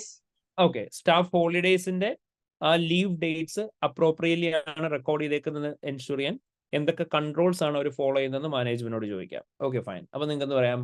Discuss with management about the controls which they have undertaken in relation to the payroll system to ensure whether the staff holidays are appropriately recorded. Okay fine. പിന്നെ അടുത്ത എന്തായിരിക്കും? വളരെ basic ആയിട്ടുള്ള points പറ. ഇവിടെ എന്തെങ്കിലും കമ്പ്യൂട്ടേഷൻ ചെയ്തിട്ടുണ്ടോ? നിങ്ങൾ പറഞ്ഞൂടെ recalculate the holiday pay obligation of 21.1 million relating to the current year to confirm mathematical accuracy. Okay fine. പിന്നെ വേറെ എന്തായിരിക്കും ചെയ്യാൻ പറ്റുക? Analytical procedures. Okay, നമുക്ക് എന്ത് പറയാം? Perform analytical procedure by comparing current year's pay obligation to prior okay year. current year pay obligation with that of the prior year പറയാം. In case of significant difference investigate ചെയ്യാം. പക്ഷെ അതിന് വേണ്ടിയിട്ടാണ് നമ്മൾ actually ഇത് ചെയ്യുന്നത്. അതിന് പകരം വേറൊരു കാര്യം ചെയ്താൽ മതി. നിങ്ങൾ എന്ത് പറയാ, ഇവര് പറഞ്ഞിട്ടില്ലായിരുന്നോ ഇവിടെ ഇതുകൊണ്ട് എന്താ നോക്കിയേ, management estimate holiday pay obligation relating to unused holiday entitlement at the year using previous year's obligation and adjusting its pay rises and changes in staff levels പറഞ്ഞില്ലേ? അത് കമ്പൈൻ ചെയ്ത് പറഞ്ഞ പോരെ. എന്ത് പറയാ? Perform analytical procedure by comparing current year staff holiday obligation with the previous year, considering the adjustments for pay rise and changes in staff levels. Clear ആയോ? എന്നിട്ട് എന്ത് പറയാ? And in case of any significant difference, discuss with the management for the variance. Clear ആയോ മക്കളെ? അതായത് സിനാരിയോയിലുള്ള ഡേറ്റയും കൂടെ use ചെയ്യുക. Clear ആയോ? ഹലോ, ക്ലിയർ ആണോ? Yes sir. ദെൻ അടുത്ത് പറ, പടപടയെന്ന് പറ. അടുത്തെന്താ? ആരാ എസ്റ്റിമേറ്റ് ചെയ്യുന്നതെന്ന് പറഞ്ഞു ഇവിടെ? നിങ്ങൾക്ക് സിനാരിയോയിൽ സാധനം തന്നിട്ടില്ലേ? മാനേജ്മെന്റ് എസ്റ്റിമേറ്റ് ചെയ്യുന്നു എന്നാണ് പറഞ്ഞത്. എന്ത്? സ്റ്റാഫ് ഹോളിഡേയ്സ് അവര് കാൽക്കുലേറ്റ് ചെയ്തേക്കുന്ന കഴിഞ്ഞ വർഷത്തെ അഡ്ജസ്റ്റ്മെന്റ് എടുത്ത് അതിൻ്റെ അകത്ത് പേ റൈസും ചേഞ്ചസും ഒക്കെ ചെയ്തതാണെന്ന്. അപ്പൊ നിങ്ങൾക്ക് അവിടെ എന്തെങ്കിലും ചെയ്യാനുണ്ടോ?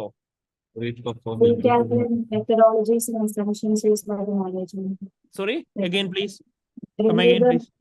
Review the methodologies and assumptions used by the management.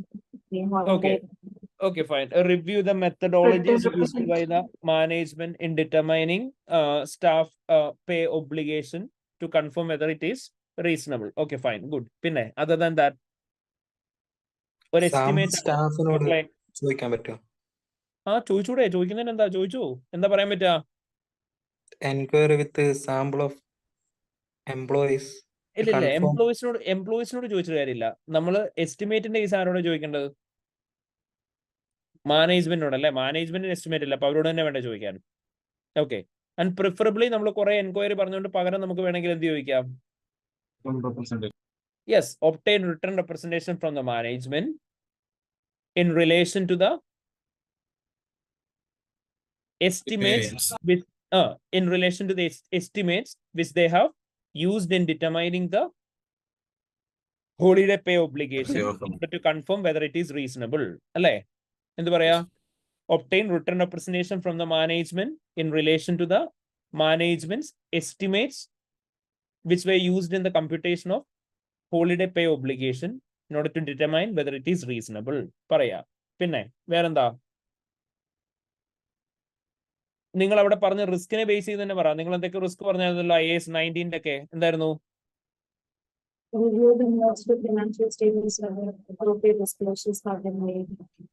Okay, review notes to financial statements to confirm appropriate disclosures have been provided. Fine. In relation to എന്ത് പറയാ IAS 19 പറയാ employee benefits. Okay, other than that employee ബെനിഫിറ്റിന് തന്നെ treatment എന്താ പറയേണ്ടത്? നിങ്ങൾ കുറച്ച് മുന്നേ റിസ്ക് എന്തായിരുന്നു പറഞ്ഞത്? എംപ്ലോയി ബെനിഫിറ്റ് ഇവിടെ എങ്ങനെയാ ട്രീറ്റ് ചെയ്യണം എന്നായിരുന്നു കുറച്ച് മുന്നേ പറഞ്ഞത്.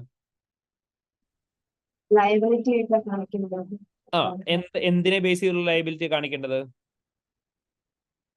അക്യുമുലേറ്റഡ് ആബ്സെൻസിനെ ബേസ് ചെയ്തുള്ള മാത്രമല്ലേ പറ്റുള്ളൂ. അപ്പൊ നിങ്ങൾ എന്ത് പറയാ? Review the computations of employee pay obligation in order to confirm whether accumulated pay absences are only included in the computation which are in accordance with IAS 19 employee benefits പറയാ. Clear ആയോ? Okay, അപ്പം ഇങ്ങനെ വേണം points പറയാനായിട്ട്. എന്തൊക്കെയാണോ confirm ചെയ്യാനായിട്ടുള്ളത് അതിന് corresponding points പറയാം. Randomly കൊണ്ടുപോയിട്ട് പഠിച്ച പോയിന്റ്സ് എന്തെങ്കിലും എഴുതി വെക്കരുത്. സിനാരിയോയ്ക്കകത്ത് എന്താണോ പറഞ്ഞേക്കുന്നത് അതിനെ ബേസ് ചെയ്ത് തന്നെ പോയിന്റ്സ് എഴുതുക. ക്ലിയർ ആയോ മക്കളെ? Is that clear? സർ, എംപ്ലോയീസിന്റെ അടുത്ത് കൺഫർമേഷൻ ചോദിക്കാൻ പാടില്ല. എന്താ ചോദിക്കേണ്ടത്?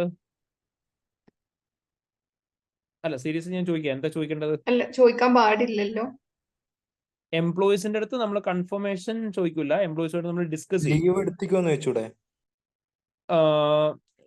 ഓക്കെ, ഒരു സാമ്പിൾ ഓഫ് എംപ്ലോയീസിന്റെ ലീവ് ടേക്കൺ ഡേറ്റ്സ് അവരോട് എൻക്വയറി ചെയ്തിട്ട് അത് തന്നെയാണോ മറ്റേ റെക്കോർഡിന്റെ അകത്ത് കാണിച്ചേക്കുന്നത് നോക്കാൻ പറയാം. ഓക്കെ, പിന്നെ നമ്മൾ സ്റ്റാഫിനോട് കൺഫർമേഷൻ വാങ്ങിക്കുമെന്ന് ചോദിച്ചു കഴിഞ്ഞാൽ കൺഫർമേഷൻ എന്നുള്ള ടേം യൂസ് ചെയ്യാം. എക്സ്റ്റേണൽ കൺഫർമേഷൻ എന്നുള്ള ടേം പറ്റില്ല. അത് നമ്മൾ കമ്പനിക്ക് പുറത്തുള്ള ആളുകളോട് മാത്രം വാങ്ങിക്കാം കേട്ടോ. ഓക്കെ, അപ്പൊ ഇത്രയാണ് ജനറൽ ആയിട്ട് നമുക്ക് ഇവിടുന്ന് ഐഡന്റിഫൈ ചെയ്യാനായിട്ടുള്ള business risk, significant risk of material misstatements. അതേപോലെ തന്നെ നമുക്കിവിടെ വരുന്ന വേറെ എന്തൊക്കെയുള്ളത്? നമ്മൾ പറഞ്ഞ പോലെ ഔട്ട്സോഴ്സിംഗ് റിലേറ്റഡ് ആയിട്ടുള്ള കാര്യങ്ങൾ, പ്രിൻസിപ്പൽ ഓഡിറ്റ് പ്രൊസീജിയേഴ്സ്. ഇനി നമ്മൾ എന്താ ചെയ്യേണ്ടത്? നമ്മൾ ഈ പറയുന്ന ഈ ഏരിയനെ എല്ലാത്തിനെയും ബേസ് ചെയ്തിട്ട് നമ്മളോട് ആൻസർ എഴുതാനായിട്ടാണ് പറഞ്ഞേക്കുന്നത്. സോ ലിറ്ററലി നിങ്ങൾ ആൻസേഴ്സ് എഴുതുന്ന സമയത്ത് ഇവിടെ നമ്മളോട് ചോദിച്ചിരുന്നത് എന്തായിട്ട് ആൻസർ എഴുതാനായിട്ടായിരുന്നു? They have asked us to give a briefing note, അല്ലേ? ബ്രീഫിംഗ് നോട്ടായിട്ട് ആൻസർ എഴുതാനായിട്ടായിരുന്നു നമ്മളോട് പറഞ്ഞിരുന്നത്. അപ്പം ബ്രീഫിംഗ് നോട്ട് എഴുതുന്ന സമയത്ത് എന്ത് ചെയ്യുക? എപ്പോഴും ബ്രീഫിംഗ് നോട്ട് എന്നുള്ള ഹെഡിങ് കൊടുക്കുക. എന്നിട്ട് നമുക്കറിയാം ഇവിടെ നമുക്ക് ക്വസ്റ്റ്യൻ്റെ അകത്ത് ഓൾറെഡി ടു ഫ്രം സാധനങ്ങളൊക്കെ തന്നിട്ടുണ്ട്. ഈ ടു ഫ്രം സബ്ജക്റ്റ് തന്നെ നമ്മൾ യൂസ് ചെയ്തിട്ടായിരിക്കും ബ്രീഫിംഗ് നോട്ട് നമ്മൾ പ്രിപ്പയർ ചെയ്യുന്നുണ്ടാവുക. അതായത് ഇവിടെ നമ്മൾ ഈ ഒരു പർട്ടിക്കുലർ മെയിലിൽ റിപ്ലൈ ചെയ്യുന്നുണ്ടാവുക. അവിടെ ഒരേ ഒരു വ്യത്യാസം വരുള്ളൂ. എന്താ? ടു എന്താവും? ടു ഫ്രം ആവും. അതേപോലെ തന്നെ ഫ്രം എന്താവും? ടു ആവും, റിപ്ലൈ മെയിൽ ആയതുകൊണ്ട്. അതേപോലെ തന്നെ subject will remain the same. എന്നിട്ട് നമ്മൾ ഇനി എന്ത് എഴുതണം? ഇൻട്രൊഡക്ഷൻ പാരഗ്രാഫ് എഴുതണം. സോ ഇൻട്രൊഡക്ഷൻ പാരഗ്രാഫ് എഴുതുന്ന സമയത്ത് ഞാൻ പറഞ്ഞിട്ടുണ്ട്, ഇൻട്രൊഡക്ഷൻ പാരഗ്രാഫിൻ്റെ നമ്മൾ എന്താ ഇൻക്ലൂഡ് ചെയ്യേണ്ടത്? ലിറ്ററലി എന്താണോ നമ്മളോട് റിക്വയർമെന്റ്സ് ചോദിച്ചേക്കുന്നത് ആ റിക്വയർമെന്റ്സ് ചോദിച്ചേക്കുന്ന കാര്യങ്ങളാണ്. അപ്പോൾ നിങ്ങൾ എന്ത് എഴുതുക? നിങ്ങൾ പറയാ this note is relating to audit of, നമ്മുടെ കമ്പനിയുടെ പേരും ഡീറ്റെയിൽസും എല്ലാം നമുക്ക് ഏറ്റവും തുടക്കത്തിൽ നിന്ന് കിട്ടും, അല്ലേ? ഇതാണ് നമുക്ക് ആ കമ്പനീനെ കുറിച്ചുള്ള ഡീറ്റെയിൽസ് കിട്ടിയേക്കുന്നത്. സോ നമ്മൾ എന്ത് ചെയ്യുക? Audit of mercury company, A listed company with the financial year ending 30th September 2015 എന്നുള്ളത് കൊടുക്കുക. എന്നിട്ട് നിങ്ങൾ എന്ത് ചെയ്യുക? This briefing not contains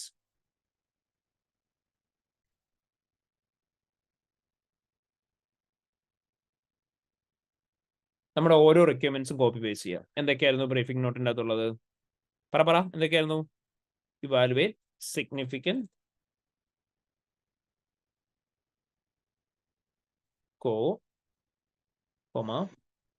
then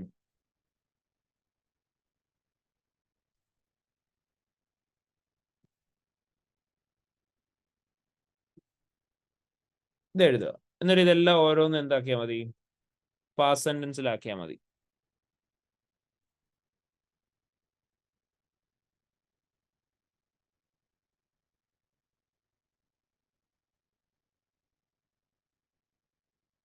okay, ഇനി ഓരോന്ന് എന്ത് ചെയ്യുക? കണ്ടിന്യൂസ് സെന്റൻസ് ആക്കുക. ദിസ് കണ്ടെയ്ൻസ് ഇവാലുവേറ്റിന് പകരം എന്താവും മക്കളെ? Evaluation of the significant business risk faced by Mercury company and ഇവിടെ എന്താവും? Evaluation and prioritization. Evaluation and prioritization of the significant risk of material misstatement which we need to consider in our audit planning. In addition, എന്തെങ്കിലുമൊക്കെ filling words ഇട്ട് കൊടുക്കുക. In addition, this also includes ഇവിടെ ഡിസ്കഷന് വരെ എന്താവും? Discussion and conclusion. Okay, conclusion, discussion and conclusion on the impact which outsourcing the credit control function will have on our audit planning, and design of the principal audit procedures to be performed in respect of staff pay obligation. അപ്പോൾ ഇത്രയായിരിക്കും നമ്മൾ introduction പാരഗ്രാഫായിട്ട് എഴുതുന്നുണ്ടാവുക. ഇനി എന്ത് ചെയ്യുക? ആദ്യമേ നമ്മൾ risk of material മിസ്സ്റ്റേറ്റ്മെന്റ് ആണ് എഴുതുന്നുണ്ടെങ്കിൽ നമ്മൾ ആദ്യം എന്ത് ചെയ്യണം? മെറ്റീരിയാലിറ്റി എന്നുള്ള ഹെഡിങ് കൊടുക്കണം. ഇവിടെ നമ്മൾ മെറ്റീരിയാലിറ്റി ചൂസ് ചെയ്യേണ്ടത് ലോവർ ലിമിറ്റ് ആണോ അപ്പർ ലിമിറ്റ് ആണോ മക്കളെ? ഏതാ ചൂസ് ചെയ്യേണ്ടത്? അപ്പർ ലിമിറ്റ് ആണോ? പ്രിഫറബിളി ഒരു മിഡിൽ ലൈൻ അല്ലെങ്കിൽ ടുവേഴ്സ് ദ ലോവർ എൻഡ് എടുക്കുക. കാരണം എന്താ? There are significant risk of material misstatement here. Management bias is very high. Internal control weakness നമ്മളോട് ഉണ്ടെന്ന് പറഞ്ഞിട്ടുണ്ട്. സോ ഓട്ടോമാറ്റിക്കലി കുറെ പോസിബിലിറ്റീസ് ഇല്ലേ? അതുകൊണ്ട് തന്നെ അവിടെ നമുക്കൊരു മിഡിൽ ലൈൻ അല്ലെങ്കിൽ ബിലോ ദാറ്റ് എടുത്താൽ മതി. അപ്പൊ നിങ്ങൾ എന്ത് ചെയ്യുക? മെറ്റീരിയാലിറ്റി എന്നുള്ള ഹെഡിങ് കൊടുത്തിട്ട് പറയാം, on the basis of the request from the audit engagement partner, the materiality has been computed on the basis of the profitability of the group, which is based on 5% to 10% of the total profit, and the benchmark for the materiality is determined between 3 million to 6 million, as the company is having a total profit of 60 million for the current year. The materiality has been determined in the planning stage of audit. The materiality is a starting point where the overall materiality has been determined to be on the lower limit based on the fact that the client is having significant risk of material misstatements in the company's financial statement. There are significant possibilities of having management bias, and in addition to which, there are internal control weakness in relation to the payroll system. Even though the materiality has been determined at a lower level, it is just a planning stage. Therefore, the materiality might be reviewed throughout the audit and revised whenever necessary. Heading risk of material misstatement, എന്നിട്ട് ഓരോ risk of material മിസ്സ്റ്റേറ്റ്മെന്റും list down ചെയ്തിട്ട് എഴുതുക. അതുപോലെ തന്നെ നമ്മുടെ business റിസ്ക്കും list down ചെയ്തിട്ട് എഴുതുക.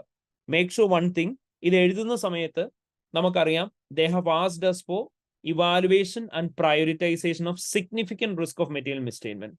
അപ്പൊ സിഗ്നിഫിക്കന്റ് റിസ്ക് ഓഫ് മെറ്റീരിയൽ മിസ്സ്റ്റേറ്റ്മെന്റിനെ ഇവാലുവേറ്റ് ചെയ്യാൻ വേണ്ടിയുള്ള ഫാക്ടേഴ്സ് നമ്മൾ പഠിച്ചിരുന്നു. ഒരു റിസ്ക് സിഗ്നിഫിക്കന്റ് ആണോ എന്ന് അറിയാൻ നമ്മൾ എന്തൊക്കെ നോക്കണം?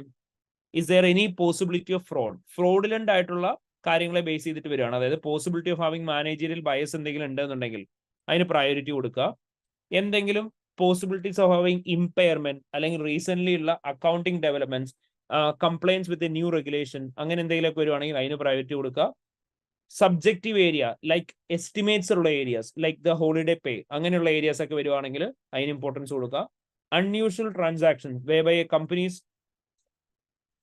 complying with a lower regulation for the first time, or when the company is involved in financial reporting framework related കാര്യങ്ങൾ for the first time, അവിടെ അത് significant risk ആണ്. Whenever there is a possibility of having related party transaction, significant related party transaction related എന്തെങ്കിലും issues question ഉണ്ടെന്നുണ്ടെങ്കിൽ അതും ഒരു significant risk ആണ്. അതുപോലെ തന്നെ കോംപ്ലക്സ് ട്രാൻസാക്ഷൻസ് എന്തെങ്കിലും ഉണ്ടെന്നുണ്ടെങ്കിൽ, സോ കോംപ്ലക്സ് ട്രാൻസാക്ഷന്റെ കേസിലും അതൊരു സിഗ്നിഫിക്കന്റ് റിസ്ക് ആണ്. ഇപ്പൊ ഈ ഒരു ക്വസ്റ്റിന്റെ കേസിൽ നമുക്കറിയാം അവർ അസറ്റിന്റെ അക്വിസിഷൻ നടത്തിയേക്കുന്നത് നമുക്ക് എന്തായിട്ട് പറയാം? ഒരു കോംപ്ലക്സ് ട്രീറ്റ്മെന്റ് ആയിട്ട് പറയാം. അതേപോലെ തന്നെ അവരിപ്പോ പലതരത്തിലുള്ള ഫസ്റ്റ് ടൈം കംപ്ലൈൻസ് ചെയ്യുന്നുണ്ട്. അത് നമുക്ക് അതായത് അല്ലെങ്കിൽ അവിടെ വളരെ ജഡ്ജ്മെന്റൽ ആയിട്ടുള്ള ഏരിയ ഉണ്ട്, ഹോളിഡേ പേയുടെ കേസ്, അതൊക്കെ നമുക്ക് സിഗ്നിഫിക്കന്റ് റിസ്ക് ആയിട്ട് എടുക്കാം. അപ്പൊ ഈ ഫാക്ടേഴ്സിന്റെ ബേസിസിലായിരിക്കും സിഗ്നിഫിക്കന്റ് റിസ്ക് നമ്മൾ പിക്ക് ചെയ്യുക. അപ്പൊ അതിന്റെ ബേസിസ് പ്രയോറിറ്റൈസ് ചെയ്യുക. അപ്പൊ ആദ്യമേ നോക്കണം ഫ്രോഡുലന്റ് ട്രാൻസാക്ഷൻസ് എന്തെങ്കിലും ഉണ്ടോ, ഇക്കണോമിക് അക്കൗണ്ടിംഗ് അല്ലാതെ അതർ ഡെവലപ്മെന്റ്സ് ഉണ്ടോ, സബ്ജക്റ്റീവ് ഏരിയാസ് ഉണ്ടോ, അൺയൂഷ്വൽ ട്രാൻസാക്ഷൻസ് ഉണ്ടോ, റിലേറ്റഡ് പാർട്ടി ട്രാൻസാക്ഷൻസ് ഉണ്ടോ, അതുപോലെ തന്നെ കോംപ്ലക്സ് ട്രീറ്റ്മെന്റ്സ് ഉണ്ടോ എന്ന് നോക്കുക. ക്ലിയർ ആയ മക്കളെ? സിനാരിയോക്കകത്ത് ഫ്രോഡിന്റെ കാര്യം മെൻഷൻ ചെയ്തു, മറ്റേ ഓപ്പറേഷൻസ് അക്രോസ് ദ കൺട്രി ഉണ്ടെന്ന് പറഞ്ഞു. അപ്പൊ അങ്ങനെയാണെങ്കിൽ അവിടെ ഫ്രോഡ് ആൻഡ് എറർ വരാനുള്ള സാധ്യത കൂടുതലുണ്ടോ?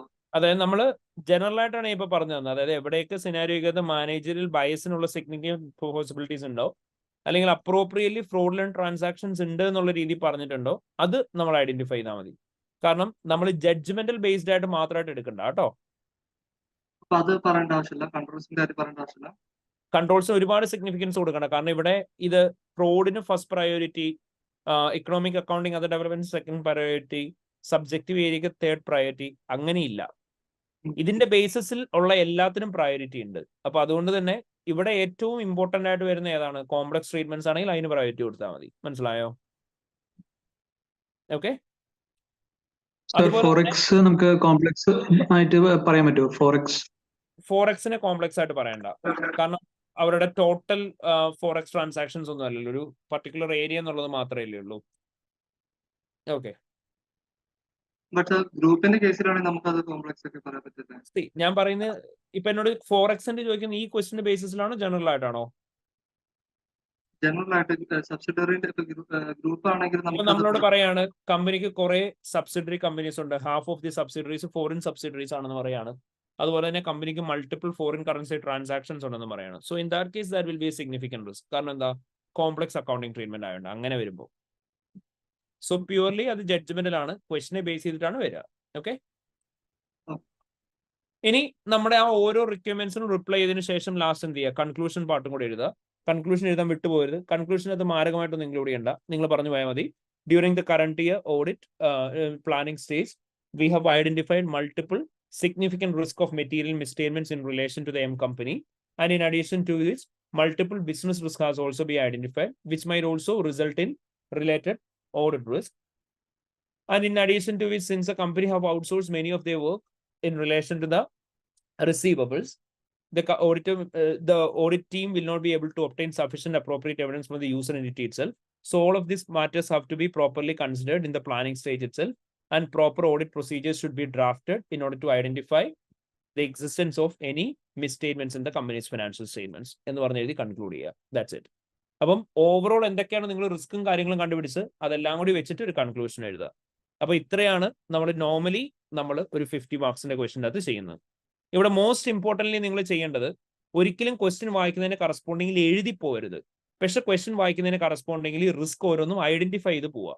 അതായത് ഇപ്പം സേ ഫോർ എക്സാമ്പിൾ ക്വസ്റ്റ്യൻ വായിക്കുന്ന സമയത്ത് നിങ്ങൾ ഇവിടെ കണ്ടു, ഇവിടെ നിങ്ങൾ കാണുകയാണ് റവന്യൂ റെക്കഗ്നീഷൻ. റവന്യൂ റെക്കഗ്നീഷന്റെ ഇഷ്യൂ കാണുമ്പോൾ തന്നെ നിങ്ങൾ എന്ത് ചെയ്യുക? ആദ്യമേ തന്നെ കൊണ്ടുപോയിട്ട് ഇവിടെ എഴുതി വെക്കുക റവന്യൂ റെക്കഗ്നീഷൻ. സോ ഇനി നമുക്കപ്പോൾ എന്ത് ചെയ്യാം? ക്വസ്റ്റ്യൻ സ്റ്റാർട്ട് ചെയ്യുന്ന സമയത്ത് റവന്യൂ റെക്കഗ്നീഷൻ IFRS 15 കിടപ്പുണ്ട്. ഇനി അടുത്തത് നിങ്ങൾ അടുത്ത റിസ്ക് ഇവിടെ കാണുകയാണ്. ഇവിടെ നിങ്ങൾ അടുത്ത റിസ്ക് ആയിട്ട് കണ്ടു in relation to the treatment of IAS 40 and IFRS 5. അത് നിങ്ങൾ മാർക്ക് ചെയ്തു. അടുത്തത് നിങ്ങൾ എടുത്തി പോവുക. ഇപ്പൊ അടുത്ത ഇഷ്യൂ എന്തായിരുന്നു? ട്രേഡ് റിസീവബിൾസിന്റെ റിലേറ്റഡ്. സോ ട്രേഡ് റിസീവബിൾസിന്റെ പോയിന്റ് എഴുതി. അപ്പം ഇങ്ങനെയുള്ള ഓരോ കാര്യങ്ങളും ചെയ്യുന്നത് എന്തിനു വേണ്ടിയിട്ടാണെന്ന് ചോദിച്ചു കഴിഞ്ഞാൽ, നമ്മൾ ഇത് ഓരോന്നും ചെയ്തു കഴിഞ്ഞാൽ നമുക്ക് എന്ത് ചെയ്യാം? ഫുള്ളി ഒരു ലിസ്റ്റായി. എന്നിട്ട് ഈ ലിസ്റ്റിനെ നമ്മൾ റീഓർഡർ ചെയ്തിട്ടാൽ മതി, എന്നിട്ട് എഴുതി പോയാൽ മതി. കാരണം അല്ലെങ്കിൽ നമുക്കത് റീഓർഡർ ചെയ്യാൻ വളരെ ബുദ്ധിമുട്ടായിരിക്കും ഫുൾ എഴുതിയിട്ട് റീഓർഡർ ചെയ്യാൻ നിന്ന് കഴിഞ്ഞാൽ. കാരണം നമ്മൾ ചിലപ്പം സിഗ്നിഫിക്കന്റ് റിസ്കിനേക്കാൾ ഇമ്പോർട്ടൻസ് കൊടുക്കുക വേറെ ഏതെങ്കിലുമൊക്കെ റിസ്കിനായിരിക്കും. അപ്പൊ അങ്ങനെ ഉണ്ടാവരുത്. അപ്പം അതുകൊണ്ട് തന്നെ നമ്മൾ എന്ത് ചെയ്യണം? ആദ്യമേ എല്ലാ റിസ്ക്കും കറസ്പോണ്ടിങ്ങിൽ ലിസ്റ്റ് ഡൗൺ ചെയ്തിടുക, എന്നിട്ട് മാത്രം ആൻസേഴ്സ് എഴുതി തുടങ്ങുക. ക്ലിയർ ആയോ? Is a clear everyone? Yeah. So അപ്പൊ എല്ലാവരും ഇന്ന് തന്നെ ഈ ക്വസ്റ്റ്യൻ ആൻസർ എഴുതി നോക്കണം. റിവിഷൻ കിറ്റിലെ ആൻസേഴ്സും ചെക്ക് ചെയ്യുക. എന്നിട്ട് ഞാൻ എപ്പോഴും നിങ്ങളോട് പറയാറുണ്ട്, റിവിഷൻ കിറ്റിലെ ആൻസറിനോട് എക്സാക്ട്ലി സെയിം ആൻസർ കൊണ്ടുവരിക എന്നുള്ളതല്ല, but ensure that you are following the same pattern for presenting your answer, as well as നിങ്ങൾ എന്ത് ചെയ്യുക? സെയിം മീനിങ് ഇൻകോർപ്പറേറ്റ് ചെയ്യാൻ നോക്കുക. And try to write it in your own words. Make sure that you are following the performer. റിസ്കിന്റെ കേസിലാണെങ്കിൽ എന്തൊക്കെയാണ് include ചെയ്യണം എന്ന് പറഞ്ഞിട്ടുള്ളത് അതെല്ലാം ഇൻക്ലൂഡ് ചെയ്യുക. എന്നിട്ട് പ്രോപ്പർലി ആൻസേഴ്സ് എഴുതി പോവുക. ഓക്കെ. അപ്പൊ ഇന്ന് തന്നെ എല്ലാവരും ഈ ക്വസ്റ്റ്യൻ ആൻസർ എഴുതി നോക്കണം കേട്ടോ. ഓക്കെ.